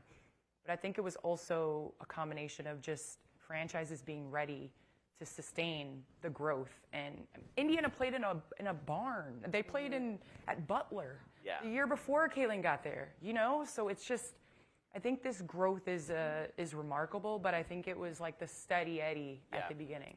And I want to say, I agree. I think the fact that mainstream media, college basketball, women's basketball has been popular for a while, but the fact that mainstream media covered it and social media covered it, and the virality of social media, that's what really allowed viewers to actually follow players from college into the WNBA. Mm-hmm. And that is really what the league was looking for and what it needed. But it was really the fact that ESPN and actually reporters like Robin Roberts and Gayle King actually went to cover Caitlin when she was in college. And so she did become a household name before she even went into the draft. And that really took that mainstream fan that follows Iowa right into the WNBA. Yeah. And I'm sorry, I have to add this one thing. Please. It's an event. I broadcast TNT for the NBA, right? Game number 3 in November, as much as I love James Harden, I love LeBron, sometimes it's not the most entertaining, right? Let's just be honest, it's not. It's buried in November, and it's a number 5 game, 5th game of the season. It's an event, though. You go there, there's a show, there's a pregame show, there's a Jumbotron, and I think you think about Ellie. Right. Oh, you think about the mascot Ellie and what that has become. You think about in Vegas, it became a halftime show. It became the place to be. It became an event. And I think that is the growth that was needed, and that was the entertainment that was needed alongside the WNBA. So you're pointing towards something which feels like it's critical to this entire conversation. And I had the great opportunity last week with my partner, Alex Rodriguez, to tape an episode of The Deal with Candace Parker. That's what we call a deep tease. It's coming out later this season. Tune in wherever you get your podcast, Bloomberg Television, et cetera. But one of the things you said, which you guys are both alluding to, is this notion that the investment is now meeting the product. And so, Clara, I wonder, you were one of the people literally making those investments. What was the key investment, as you look back, that you feel like you made in the Liberty to make this possible, to meet the product? Right. Well, the boldest move was to move the team to Barclays Center at a time when we didn't know where our fans were, because by that point, the fans didn't know where we were. So there were years when we were investing heavily into the performance team and nutrition, and sort of we had this idea that we wanted to treat the players like elite professional athletes. Okay, so that requires a serious upgrade. But the first thing we did was move them to Barclays. That was difficult because we only had like 2,000 people in an arena that actually sits 18,000. That first year in 2020, we had a record of 2-20. Now, luckily, that year, we then, as a result of that kind of performance, we had the #1 draft pick. And that was when we were able to reset our roster. And we were fortunate that another generational talent, Sabrina Ionescu, the star point guard from University of Oregon, we drafted her, and she became the player that we were going to build around and support. Yeah. Right? And so the investment was bringing them there, investing in the locker room. We built a state-of-the-art locker room. We invested in the nutrition performance team. And the idea was to be able to attract the top talent. And then when there became mobility within the league due to the last CBA negotiations, Breanna Stewart was available. I went to Turkey to recruit her, and basically just wanted to chat with her, get to know her and her wife and Ruby and their daughter, and just talk about what our hopes and aspirations were for the league. And I wanted her to feel welcome into our organization. And that was pivotal because she came, and through the trade and the draft and free agency, we were able to put together a team of all-stars. Right. And that's when we began to win.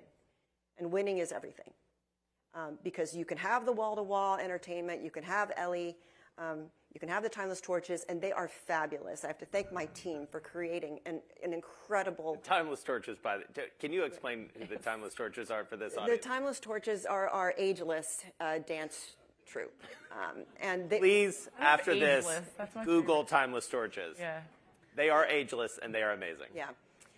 And that's the great thing, by the way, about being in New York, right? Is we've got great dancers because they're, this is just part of our culture. And, I have to say, our team really created an experience that's very culturally relevant, for the league, but also for New York City. Yeah.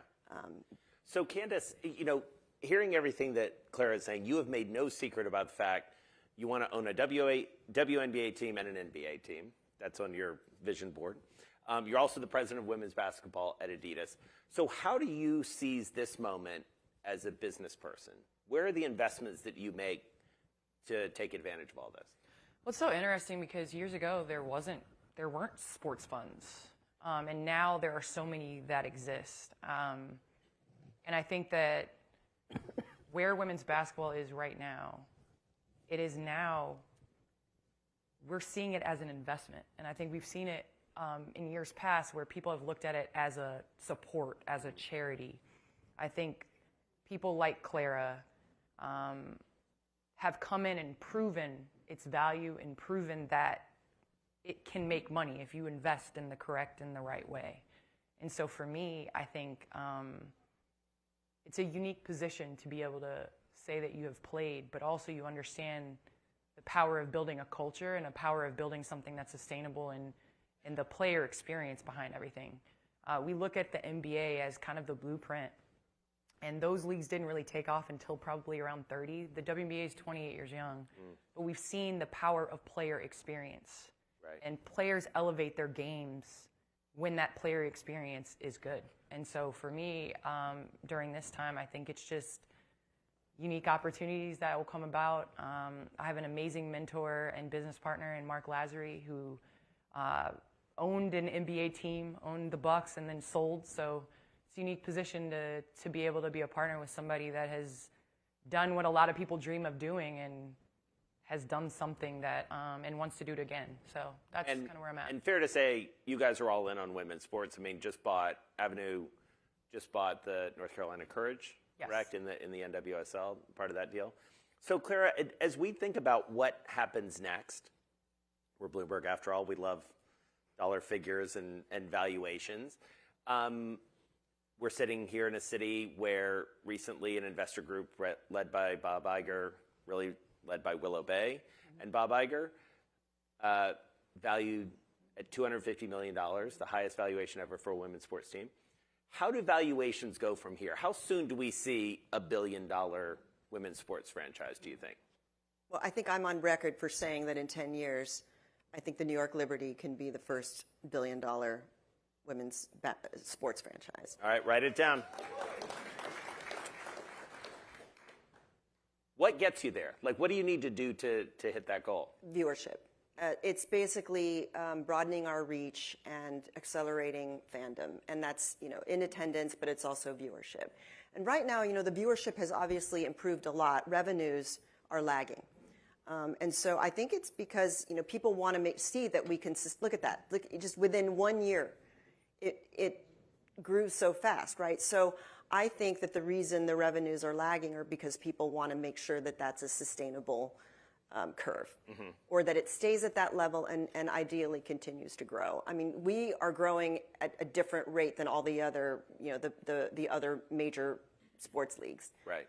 So, but the fact that the viewership has grown, and that to me, it's very clear that it's going to catch up, because in terms of viewership, we're maybe 30% viewership of the NBA at this point, but we're only, even with the new deal, 4% of the media deal. Right. So there's a lot of room there, and I'm counting on the viewership continuing to rise, just because I think the talent it's going to explode next year, by the way, and then keep going. But the talent coming up, and just the training kids have, and the perform. I mean, we have people playing until their late 30s, 40s. I mean, people know how to take care of their bodies. I mean, I think there's really going to be a lot of talent, and the game is just going to get better and better. And it's very physical. That's the thing. When I bring new people, they're amazed at how physical and competitive the games are. She knows. Yeah, I know. But she knows that people are surprised, right, who haven't gone. Yeah. And they're just like, it's been this way, by the way. It's been dope a long time. Yeah. But people, but now they're coming because of Ellie or because they've heard, right? But that's the thing. That's Ellie, just FYI, if you guys don't know. Yeah, if anybody was wondering who Ellie is. That's the show. By the way, that's my favorite quote of the night so far. Okay.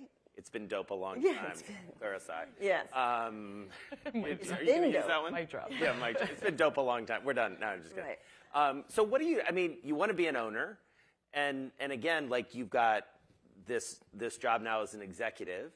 So what do you think needs to happen to make this sustainable? Well, I think now we are seeing people that are investing in women's sports that have never been in this landscape before, which I think that there's power in that.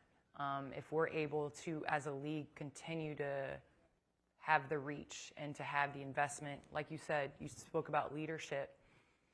I think it's also continuing to understand the value of women in general.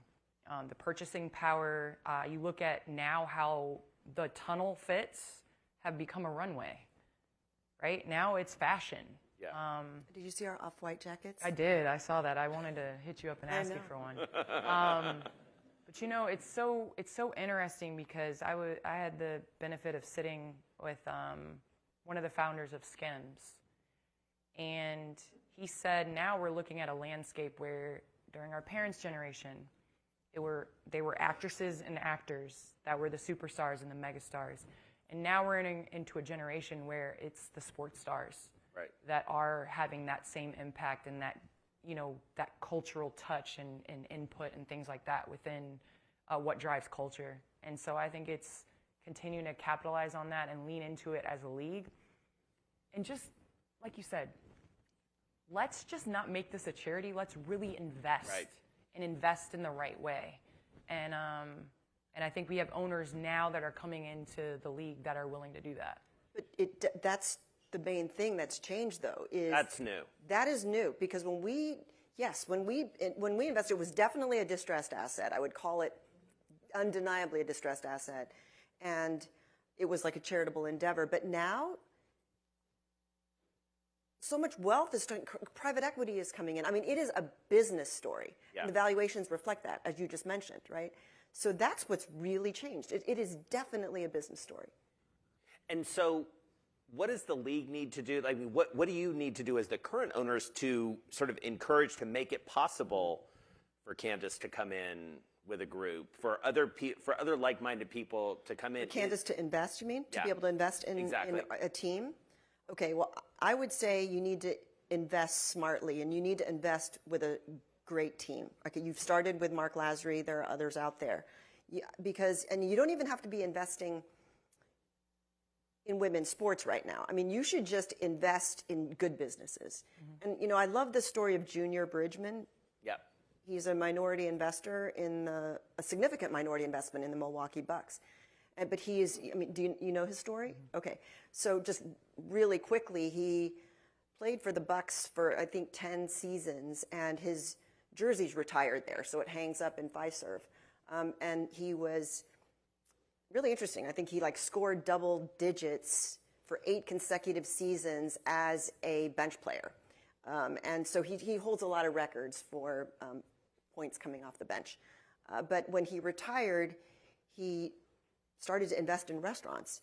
And he became the CEO of Bridgman Foods, and they invested in 420 Wendy's and Chili's restaurants.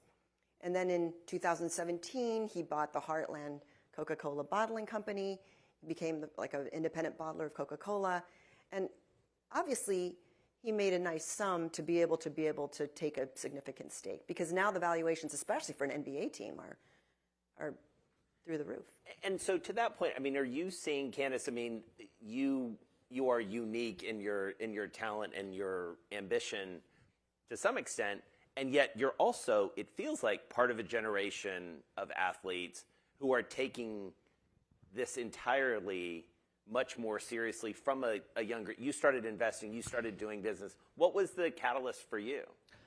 Well, I know, just looking at the landscape now, I mean, NIL would have, I look back at NIL, man, I wish we had that back in our day. Yeah. You're seeing athletes become a business. And, I mean, I'm from Chicagoland, and you look at Caleb Williams, and he has his own venture capital firm that he opened. I mean, you're seeing athletes younger and younger, 15, 16 years old, with the ability to be at cap tables. Yeah. And so I think, for me personally, I think it's just capitalizing on the relationships, which I think is a lot of what business is. It's the learning element of things. It's figuring out where others have made mistakes and where you can possibly avoid those things. And I think it's just a lot of listening, to be honest with you.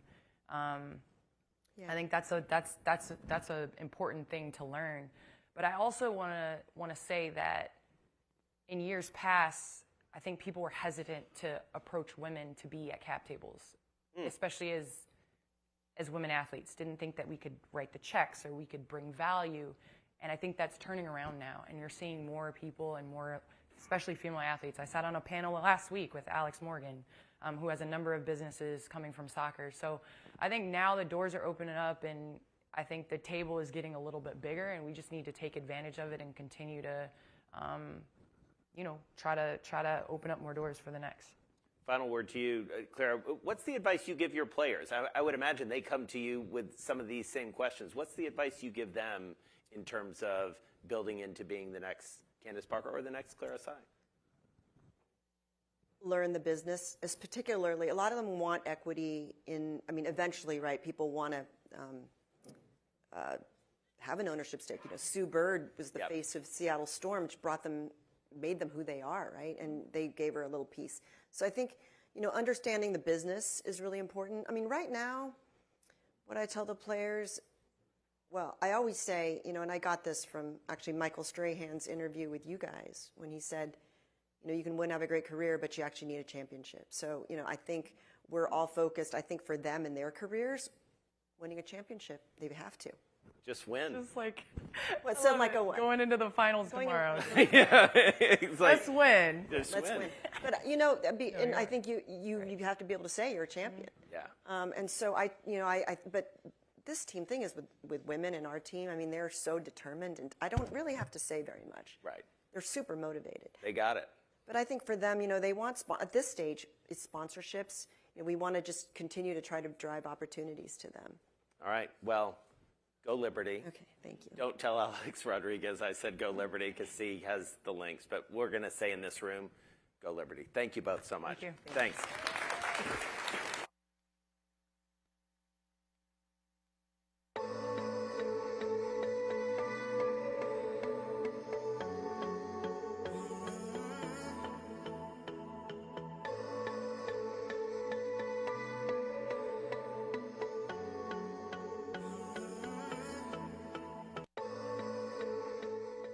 Please welcome to the stage Mike Hopkins, head of Prime Video and Amazon MGM Studios at Amazon, for a conversation with Bloomberg's Caroline Hyde.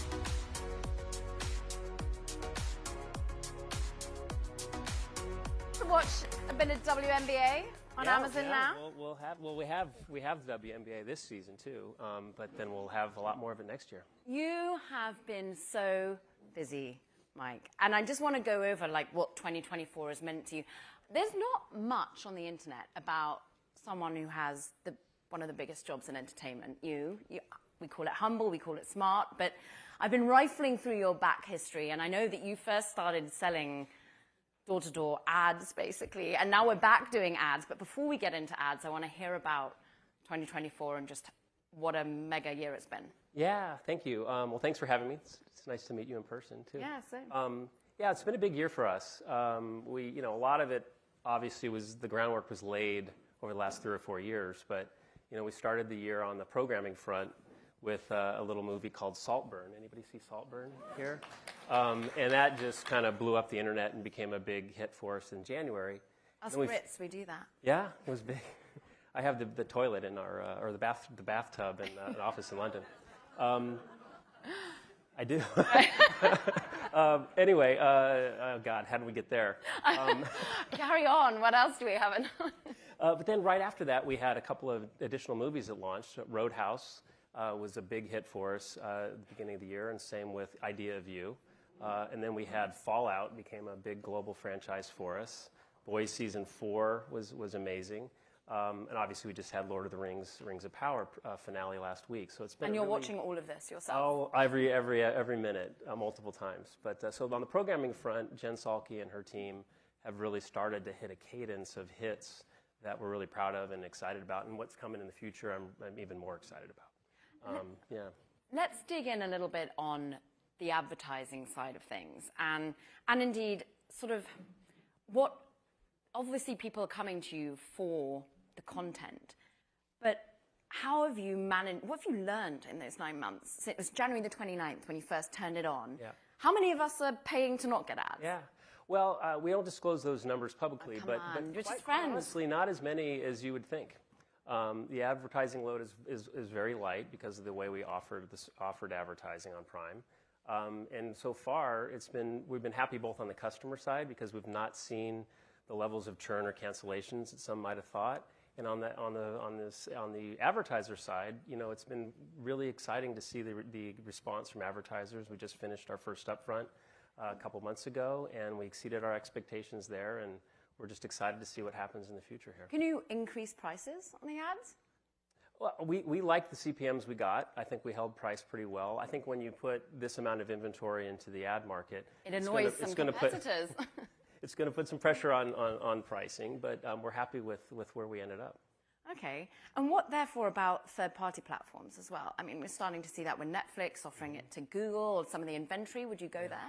Well, we have our own DSP, the Amazon DSP, and our ads team is building that network out pretty aggressively right now. We have third-party supply that Paul Kotis, who runs ad sales for us, he's got obviously our stores inventory, as we call it, on Amazon.com, and and a variety of media and entertainment properties as well.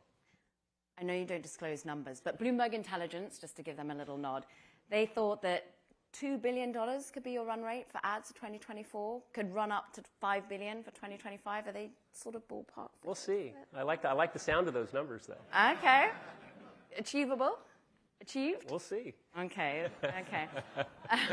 But then let's talk a little bit about what you offer, because I'm trying to get our head around. You offer advertising because the content is so great, but the content isn't just your own originals. It's not just movies that we've talked about, but it's also, well, the sports we'll dig into, and partnerships, partner channels. Yeah.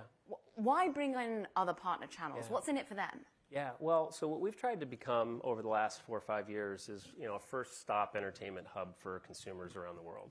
What I mean by that is not only do we have the prime content that we talked about at the top, including Thursday Night Football, we have our 4th game of the season tomorrow night, the NBA coming next year, NASCAR, but around the world we also have Champions League throughout Europe and a variety of sports as well. So we've got our prime programming, but we also offer the world's largest TVOD store, rent and buy movies and TV shows in the world. And then on top of that, we have over 100 partner streaming services that you can subscribe to right inside of our application. And what we found is consumers, if you think about the number of apps and subscriptions you have, it's kind of hard to keep track of it all. You're not sure exactly where that show or movie might be. And so what we've noticed is people realize they can subscribe to Max or Paramount Plus or League Pass or Crunchyroll, et cetera, inside of Prime Video. We see a lot more engagement. We are able to get subscribers for those businesses at a real attractive rate.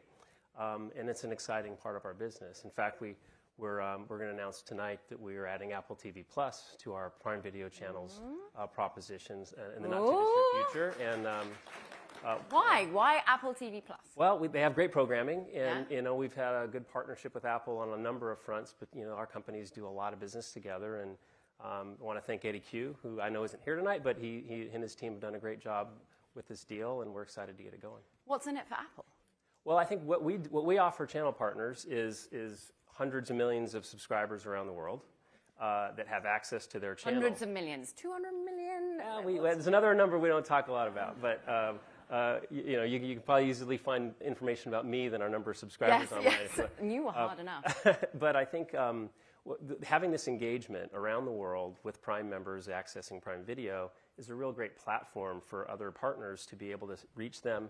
Easy access to the subscriber base, one-stop shop, easy navigation, one-click subscription right in one app, and I think that's what's attracting partners. How does that negotiation start? Who picked up the phone to who first? Oh gosh, we've been talking for a while. It took a while, but we're happy that we're here. You wooed them? Were they easy to coax? Well, what we've really spent a lot of time doing is figuring out how do we make it easy to be a partner. We have leadership principles at Amazon. One of them is customer obsession. How many of them are now? Oh, there's 12 or 14. Yeah, and so as we look at our partners as customers, so what we're spending a lot of time on is how do we make it easy for them to onboard? How do we make it easy for them to look at our service just as it were a device? Yeah. And so we want to give them the same benefits as you would get if you were on Apple TV or Fire TV or Roku, being part of our ecosystem. And I think that's worked out pretty well. Does that help from your own background? You're someone who's done all parts of media, like old school TV. I'm still fighting the good fight, but they then go into movies and content. You've been a customer of Amazon before you've come to lead it. Yeah. Does that help from your perspective? Yeah, I've in my career I've been able to be a customer, a competitor, a supplier at Sony, and so I think I've gotten to know the company pretty well through all those crossing of paths. So let's talk a little bit more about the content you're offering and sports. I want to dwell in there a little bit. You were at Fox. You know what it takes to build must-watch sports channels. So it's got really expensive. How do you feel about the price point, for example, like NBA, WNBA? Yeah, well, I mean, we're happy with the deal we got. We obviously have analytics that tell us it's going to be accretive and very good for our customers. But what we really like about sports is that as television viewership is migrating from linear television via cable, satellite, et cetera, into a streaming environment, people's tastes didn't change. They still want to watch football games and basketball games, and they want to watch movies and TV shows. And so what we're trying to build is, sort of the next generation of an entertainment service, and not just be solely focused on movies, television, VOD. And so in addition to live sports, we were talking backstage about fast channels have become a big part of our service as well. Yeah. We have Bloomberg on there Thanks. as well. I've been watching it this week. And so, we're trying to be a hub of all things content for customers in one app. What about, well, talking of watching Bloomberg, what about talent for things like NBA? You're going to get, I mean, I'm not free, I'm sad, but we got a little time, it's not Shaq, till next a year. wannabe, or? Shaq's great. I love Shaq. Okay. I'm a longtime Laker fan. Well, you're also not just perhaps a ball guy when it comes to NBA. I know you like MLB as well. I think you actually wanted to be a baseball player at one point. Oh, yeah, a long, long time ago, sure. Who didn't? Who didn't? Well, let's talk a little bit about, therefore, local sports. Is that something that you and I wanting to be getting more into? We've looked at local sports. We have an equity position in the YES Network. And in New York, we actually offer 20 Yankees games a season on Prime Video to Prime customers. And what's been interesting, that's basically the old broadcast package that used to exist in market. And what we've seen every single year, ratings and viewership of our Yankee games is up 15 or 20% every single year. Yeah. And so I think what's happening is people's muscle memory is changing. The awareness that there is live sport on streaming is changing over time, and people are finding it. And so Thursday Night Football, for example, was up 25% in its second season. Through 3 games, it's up 20% this season. And I think that's just going to continue. And over time, I think live sport is going to be viewed just as often and as frequently on streaming as it is on linear TV. Talking of football, NFL, will they exercise an early opt-out, do you think? How expensive is that going to get? Early in terms of the deals? We'll see. We still have a few years to see what happens. I think the marketplace, the media landscape is changing so dramatically. A lot's going to happen between now and then. How is it changing dramatically? Well, I think, I've seen a lot of people in the room who've written a lot about this, but obviously the cable and satellite industry the cable channel business has eroded over the last, actually almost since the second I left. I had great timing to leave that part of the business. But what you've seen is this multi-channel big bundle, decline every year for the last decade or so. And I think that's put a lot of pressure on the legacy media companies. And so that's the catalyst, I think, of all of this change that we're seeing. Then spin it forward, and it feels for me, there's you, there's Disney, there's Netflix. What happens to the rest? Do they all end up as partner channels on you? Or? I think everyone's got different strategies there. I mean, most of the companies have incredible IP. You look around the media landscape, and there's tremendous IP. Everyone's got movie studios and television studios. I think folks are just going to have to pick their strategy and go aggressively after it, understanding that the legacy cable business is on a decline, and it's probably not going back the other way. So how do you deal with that, I think, is a question for each of those companies. Is consolidation something that you're expecting among peers? Well, I think pretty much everybody does at some level, right? It's a bit of a parlor game right now to figure out what's going to happen between the companies that are out there, but I wouldn't be surprised. Would you be buying? Well, we've You've bought done some one. buying, We did yeah. that. One of the first things we did when I got to Amazon was bought MGM, which we were fortunate, and when we were looking to see how to bolster our content business with library and IP, that MGM existed and didn't have those challenges. It didn't have a bunch of cable channels and those kinds of things to manage. So it was pretty clean, which was really attractive to us. And then we've got 50 years worth of IP that we get to mine. And we just talked about Roadhouse being one, and we've got a lot of projects in development. What about those Bond movies? Well, we're working on those too. We'll see. I wish I could announce something there, but we're not ready to. I mean, how much, when you've got such legacy IP that you can drill into, how easy or hard is it in these contractual negotiations when you buy such a storied studio such as MGM? It is, and we take it seriously. It's got a huge legacy. In fact, we're on the Culver Studios lot, which at various times has been MGM. MGM's actually was the Sony lot for a long time. We're putting up their 75-year-old sign, MGM Studios sign, on our lot at Culver Studios here soon. And But regarding the IP, I think it's really important that when you have the kinds of IP that exists at MGM and it exists other places, you have to handle reimagining that IP with care. And you have to have, and I think both for the IP itself, but consumers aren't looking necessarily just for a remake of something. So if you're going to do things, we think you have to do it with a different angle, a different take, and it has to be good for audiences. So, that's kind of how we've approached everything. While Mr. and Mrs. Smith is a great show, it had 17 Emmy Award nominations this year. It's existing IP, but Donald Glover came in with a completely different take on the franchise, and we're excited about what the future of that one will be too. What's the future of Rings of Power? Talking of Rings of Power is doing great. We're really excited. We just had the finale. Just watching the numbers over the weekend, people are binging it now because we released it weekly. It's exciting, and I think we're going to have a lot of Rings of Power to come. Okay, good. Good news coming for many who want the season 3. Let's talk about originals a little bit more, therefore, and your commitment. Like, what pace are you churning these things out at the moment, and how does this ultimately allow you to be standalone profitable? I know that's Andy Jass's aim. Yeah, Andy said that publicly a bunch of times. He's not wrong. We're going to get there, and I think we were talking about advertising. That's going to obviously be a catalyst towards that. But mainly what we wanted is to have a model, a business model with Prime and advertising and all the other lines of business that we have that is viable in and of itself and economically profitable for Amazon, and that's going to happen. When? Very soon. What's very soon? 6 months very soon? A year very soon? But ultimately, it's obviously to drop to the bottom line. Is it a year? So we'll have that profitability, but it's mainly to what they say. They say answer the question you want to answer. Yes. Good training.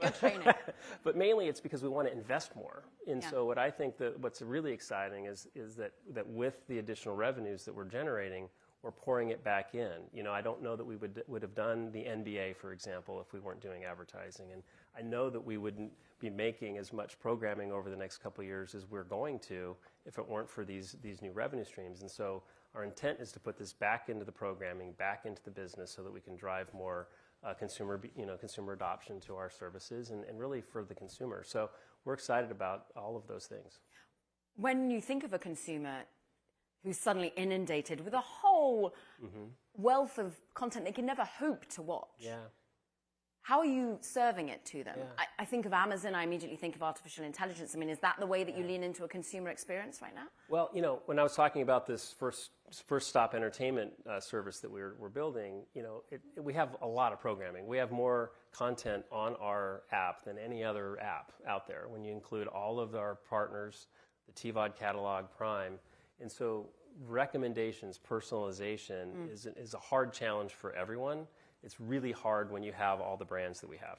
And so we reimagined our user interface, and we launched a new user interface a few months ago. It's working really well. It's leaning into partners. But the personalization piece, we've made a lot of strides on. I actually think from an entertainment streaming standpoint, generative AI, is really going to be meaningful for personalization and recommendations, because the connections that you can make between pieces of programming, movies, TV shows, et cetera, and consumer behavior is much easier to do the millions of times a minute you have to do it around the world in an app like ours.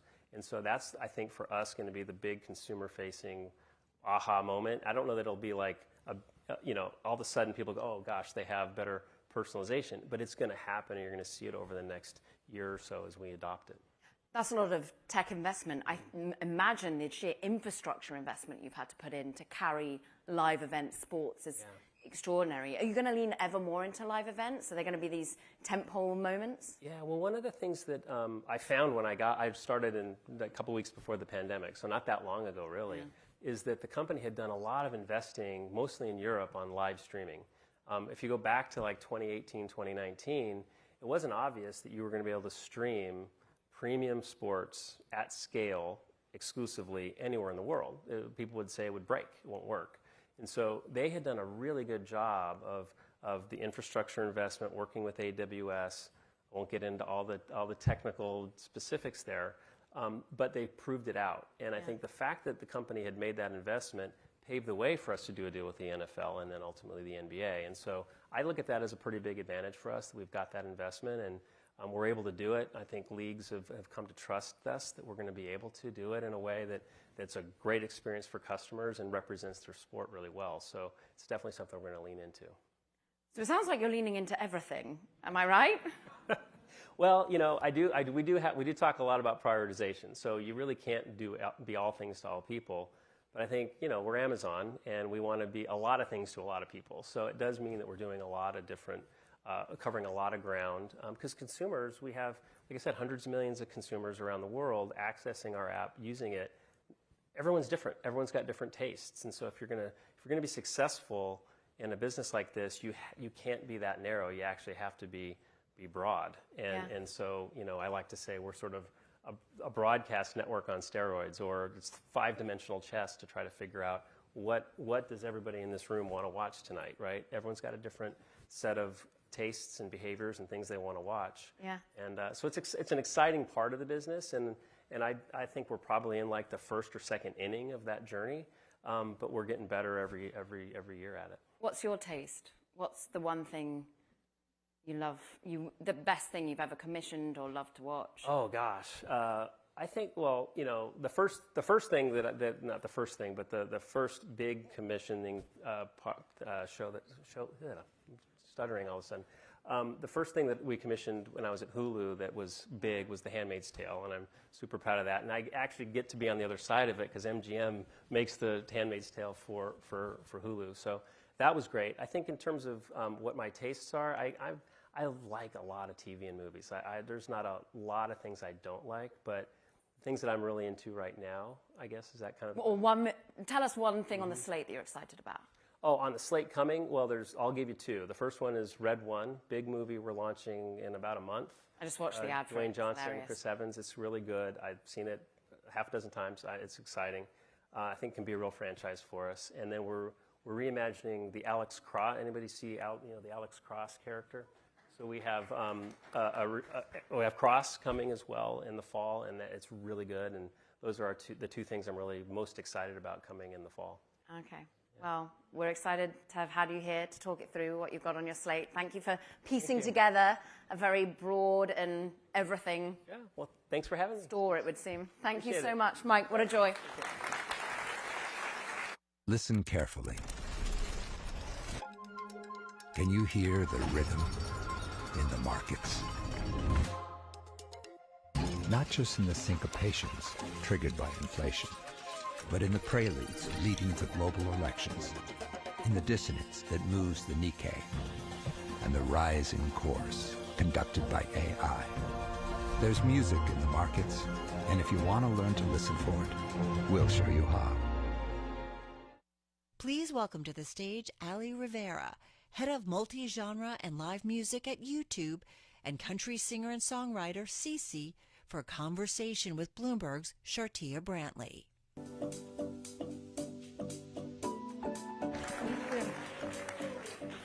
Good evening. Hi. Hi. Great to see you both, and excited to have this opportunity to learn more about YouTube's Foundry program.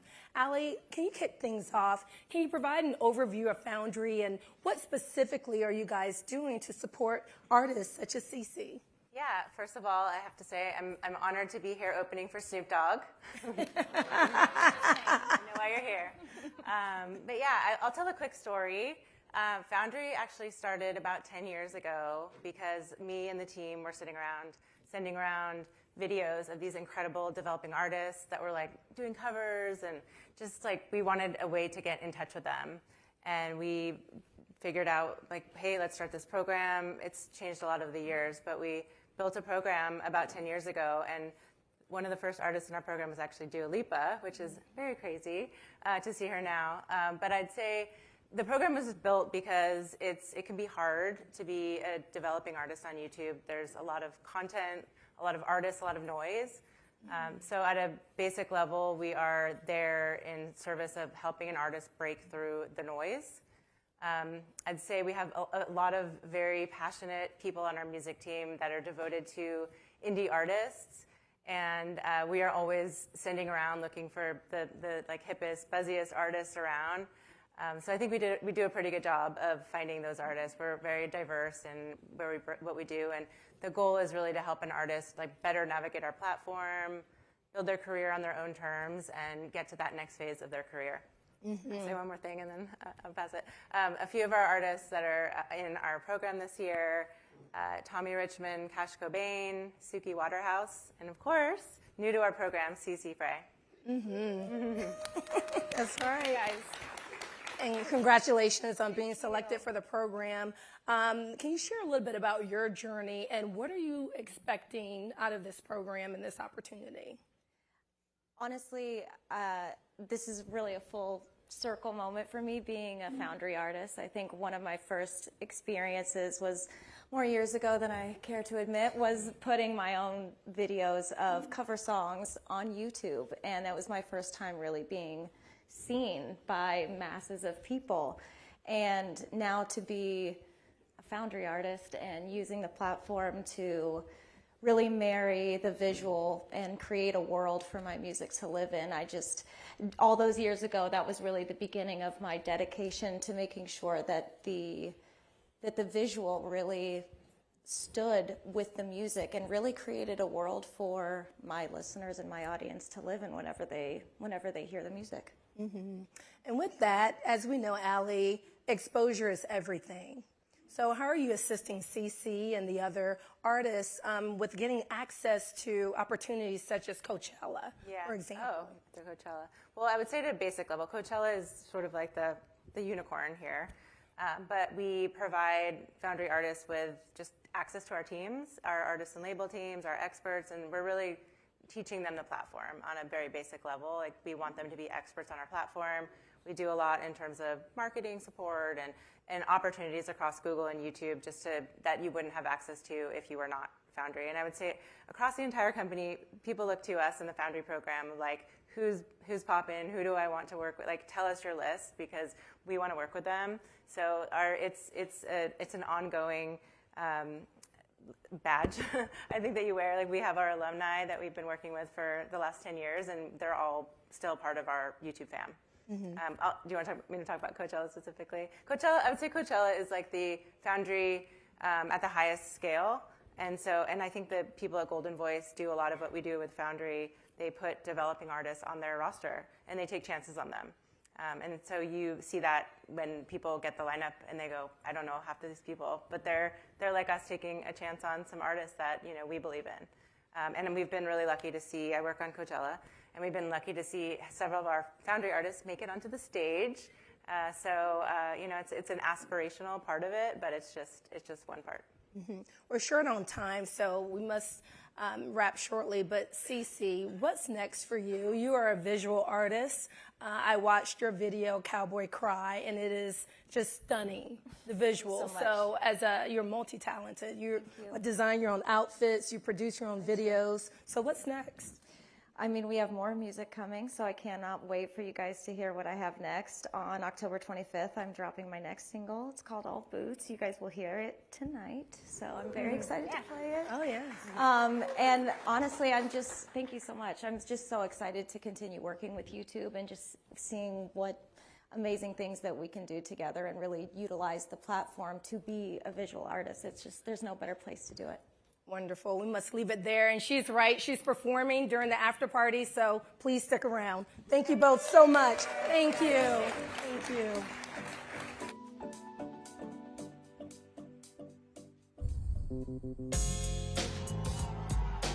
Hey! Move it for your What's drama and potty? It's kind of hard being the H-O-R-S-E. You just take the whole thing. Hold on, cuz. Hold on, Miles. I'm actually trying. I'm from the hood, cuz. Escargot. Oh, hell no. It's that. Oh, man, it's Phil. It's such a whip. Give me that. No, I need that. No, over here. No, over there. What about over there? No, what about there? KD, what's happening with it? What's with it? They gave me a 2-game contract.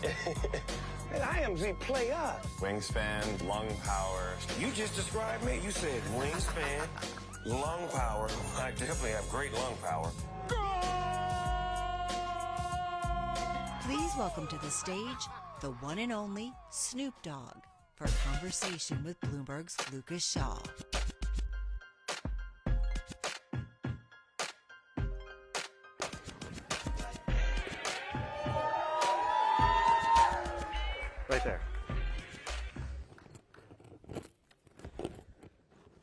Thank you for doing this.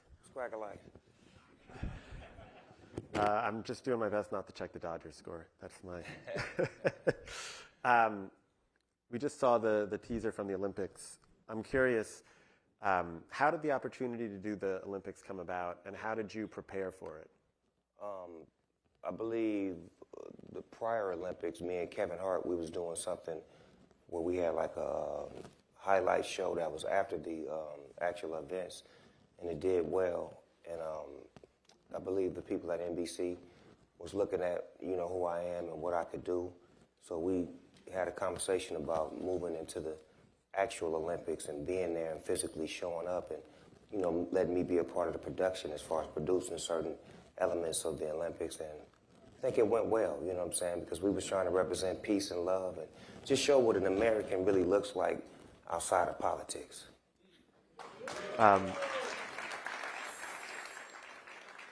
Were there, you mentioned producing, were there particular segments that you produced? Like when you and Martha there are talking? Oh yeah, that's every time you see me on the screen, we was producing it. Okay. And NBC was, and the Olympics was willing to allow us to bring our flavor to the table and not try to keep us in a box and let us, season the meat.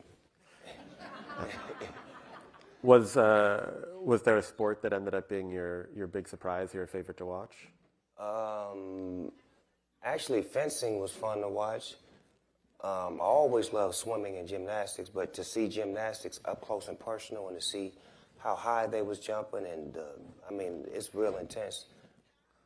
I'm curious, you do the Olympics. I feel like I see you in a commercial every 5 minutes. When you started your career, right, there were a lot of people who thought gangster rap was bad for society. They were wrong, but we'll leave that aside. Did you ever think you'd become one of the most in-demand spokespeople for different companies in this country? Yes and no. Yes, because I always believed in me, and I always thought that if you give opportunity, we're going to make the most of it. But no, because at the time when I was entering into the music industry, it was only certain things we could do.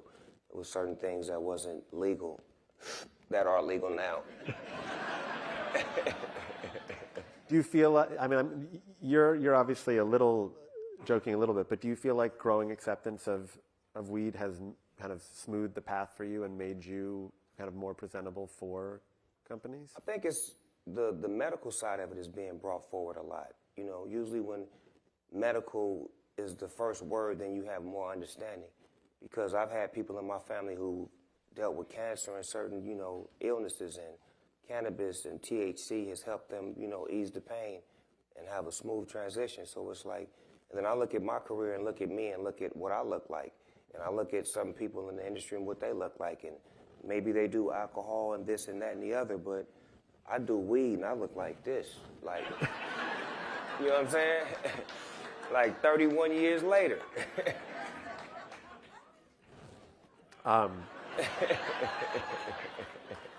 You have a new album coming out, what, a month from now, give or take? Yeah, new album is called Missionary. What's the story behind it? First album, well, me and Dr. Dre made an album in 1993 called Doggy Style. So if you flip the page, there's an...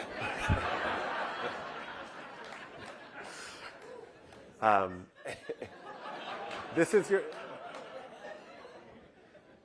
when's the last time because he's a major producer on the album, right? He's producing the whole album. Whole album. When is the last time he did that with you? 1993 was the last time he produced a whole Snoop Dogg album. So this is sort of kind of a reunion, and it's a collaboration of two friends who genuinely love each other, and we know we're better together. It's like I can make good music, but when I'm with Dr. Dre, I make great music. And give it up. How did you decide after all the time that you guys wanted to work together in that way again? Me personally, he called me and was like, I want to do your record. I need 2 weeks. I'm like, I know this shit mean like 2 years. Yeah.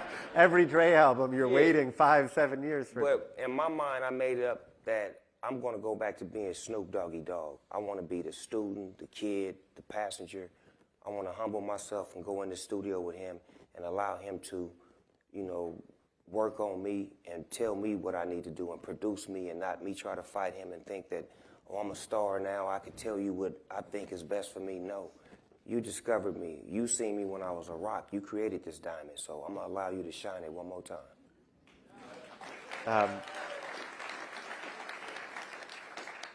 You've worked with a lot of great producers over your career.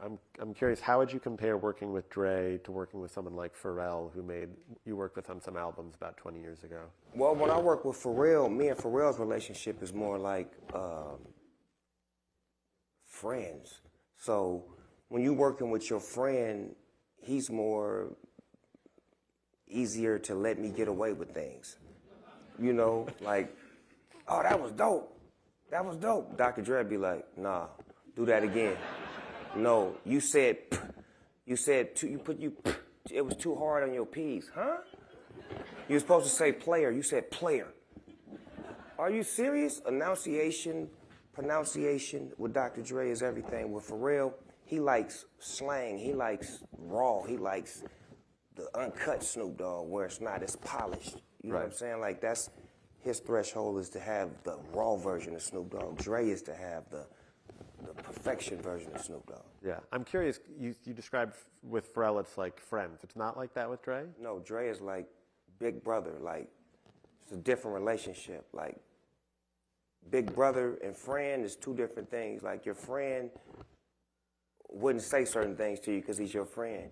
Your big brother don't give a fuck.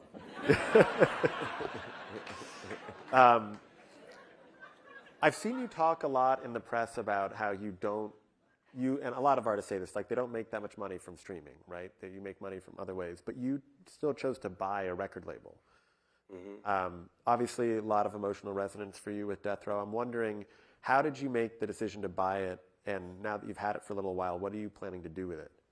The purchase was made solely to get my masters back initially. And then once I got my masters back, I started thinking about the other artists that was on the label and the legacy and the things that we created and how this was one of the most predominant black-owned hip-hop labels of the 90s. And I had a chance to get it back in my hands and to clean it up and to fix some things that was wrong and to put it in positions it never been in, to give it a global approach and to make it friendly and approachable and to make it, you know, lovable and likable and, you know, make people feel like Death Row is a nice place to be for making great music and not, you know, it sounds funny now because you think about the myth of you could get fucked up on Death Row. You can get your ass beat. You can get your jewelry took. All the negative stereotypes you could have was always there. Now it's like Death Row is happiness, it's fun, it's cool. And it's because of the things that I did as the owner, and shit runs downhill from the top. So if you write from up top, everything else is gonna flow right. And the spirit of me is in my company, and everybody in my company is about peace, love, and pushing this label to a whole nother level. How many employees do you have? Probably about 35. And they're mostly working on that, or they're working on all things Snoop? They're working on Death Row only. Death Row for Death Row, but then I got management that handles Snoop Dogg as well.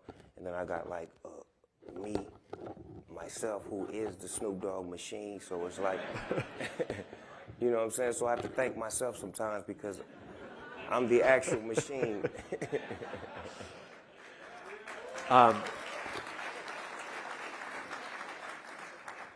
You know, one way artists such as yourself make a lot of money these days is touring. I feel, and I could be wrong, I feel like I don't see you doing sort of the big global tours that people like Michael Rapino are booking. When's the last time you went on a big tour? It's records involved when it comes to big tours like that. You got to have a record. Yeah. I'm able to go on tour just because of the catalog that I have. Yeah. But this new record, Missionary, is going to put me in a position to probably have that final big stadium tour, because there's a lot of features on this record that, you know, I'm excited about that are big name artists. I don't know if I can say it right now, but fuck it, I'm gonna say it anyway. It's my album. I got a feature from Jelly Roll and Sting. And, yeah, and I'm so happy that me and Sting got a record that's so good, and we hung out and we chilled. It's like a child that's infatuated with somebody as a singer, and you get a chance to meet them, and they give you everything that you expected. Like, that's what happens with me all the time. I meet people that I've always wanted to meet, and they're everything I wanted them to be. I don't meet assholes. I don't meet people that disappoint me. I meet people that always, you know, outwork the contract. Who's someone you haven't met yet that you really want to meet? Michael Jordan. You haven't met Michael Jordan? Mm-mm. That seems crazy. You guys I are know, both right? such icons of the 90s. Mike, where you at? But he can't be your favorite basketball player. That's Magic Johnson. Yeah, okay. Just making sure this is a Laker household. You better know it. Yeah. in case you forgot, Dad is. Yeah. He goes with me everywhere I go. Yeah. This has nothing to do with what we're talking about, but I have to ask how you feel about the Lakers this season. I feel good about the Lakers. It's a family business, so, you know, I'm going to leave it at that. Okay. You brought up some collaboration, so I'm curious. I do want to test out one of we're doing polls during some of these conversations. We can ask the audience what they think. I hope I didn't screw this up, but which of these people do you think Snoop should collaborate with next? And I guess I should ask you after we get the results, because you'll just skew. And I already know what they're going to say. What do you think they're going to say? SZA. Why do you think they're going to say that? Is she from the West? And she the shit? She don't need me? I'll wait to see what the results are in a little bit, but I'm curious, you know, you look at your recent discography. You've released, I think, a Bollywood song, a reggae album, a gospel album. You've done a bunch of different genres. Is there any genre you haven't tried that is, because it feels like this next one you're doing is sort of back in your sweet spot. Jazz. I did a jazz album that I haven't released yet. It's more or less like spoken word over jazz music. That was a genre that I've always wanted to go into. Quincy Jones hit me to Mr. Mumbles, Clark Terry, which was his teacher. And we had an opportunity to spend time with Mr. Terry, and we did a record together. And that was a genre that I always wanted to venture into because I felt like I had a jazz voice. I felt like my spirit was like one of those jazz musicians from back in the day. So I dibbled and dabbled into that. So your role in a jazz album is just your singing? No, I'm spoken word. Or sorry. My voice, my conversation, my poetry, you know.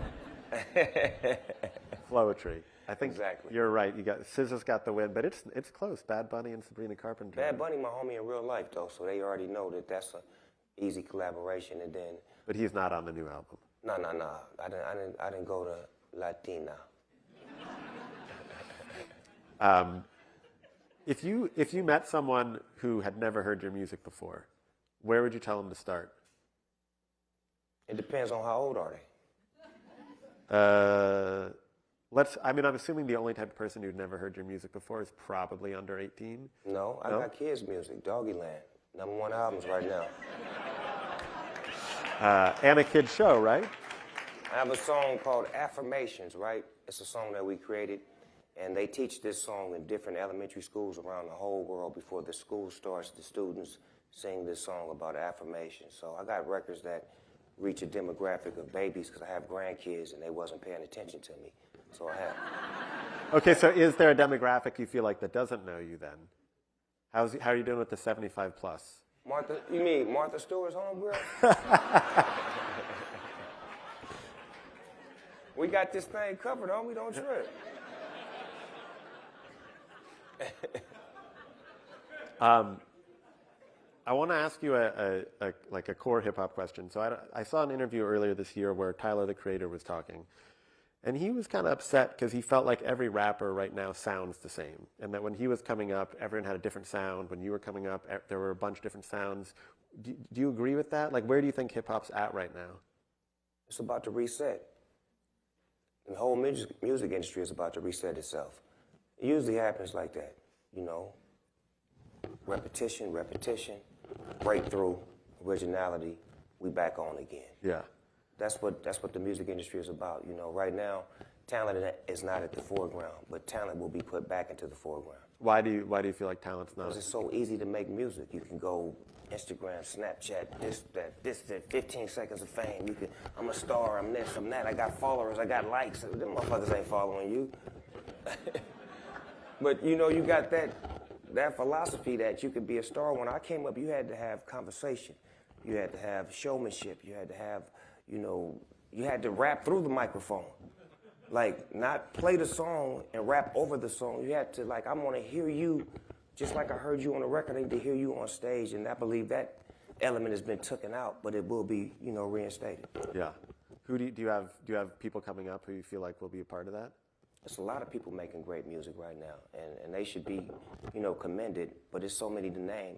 And a lot of times the bad rap is always the ones who don't do it right, but there are people who are doing it correctly, and the music industry is going to continue to, be diversified, and it's going to continue to reach different parts of the world. I didn't think hip-hop would be in Africa, Japan, and Turkey, and India, but it's there, and it's loved and it's respected, so it's going to continue to grow.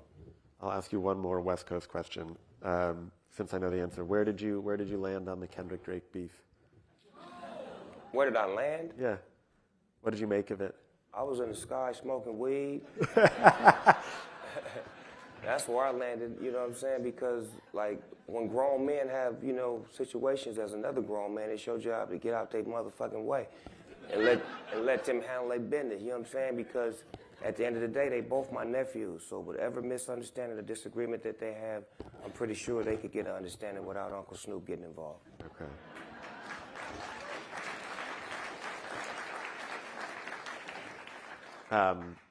I got to finish where we started. So you did the Olympics. I've heard you talk over the years about your desire to be part of the broadcast booth for a Super Bowl because you're a huge football fan. Did you take a moment in Paris to talk to the NBC folks and put in a pitch for the Super Bowl? Let him get that call real quick. You good? Nah, my grandmother always told me, let your work speak for you. Like, so it shouldn't be about me having to converse and talk to nobody. My work speaks for me. Like, I think that when I'm in front of the microphone, no matter what sport it is, whatever the event is, I'm going to give you something you've never seen before. I'm going to say things in an appropriate manner. I know how to clean things up and broadcast. If you see the Olympics was rated G. Yeah, it was great. It was rated motherfucking G, and I was able to keep it G the whole way. And that was one of the main concerns that I'm pretty sure that NBC had. I hope this motherfucker don't say that on TV. And I kept it, you know what I'm saying? They trusted you enough to put you on broadcast. I feel like they put Alex Cooper on the online stream. They did. It's gravy, though, because my mother told me, you know what I'm saying, when you get opportunities, son, make the most of it, because you never know who's watching. Yeah. Well, Snoop, thank you so much for doing this. Thank you, Lucas. Appreciate it. That shit was dope.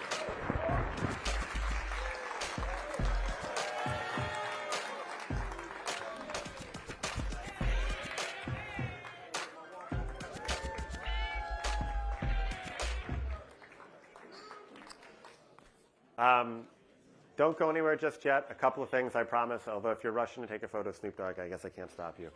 I want to thank our sponsors again. Presenting sponsor, AWS. Participating sponsor, Disney Entertainment. Our entertainment partners, YouTube Foundry, Creative Futures Collective, Empire, Letterboxd.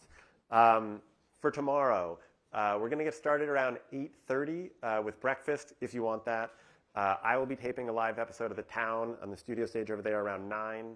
Our curator session starts back there at 9:15. We've got a bunch of those throughout the day. And then we'll meet back here at 10 o'clock where I will interview the chairman and CEO of Comcast, Brian Roberts. But for now, let's have some fun. We've got some great food, drinks outside, Kuya Lord, Wanderlust, Kogi, the Wanderlust Ube Malted Crunch would be my recommendation, and a live performance from Cece. So thanks so much.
Screentime.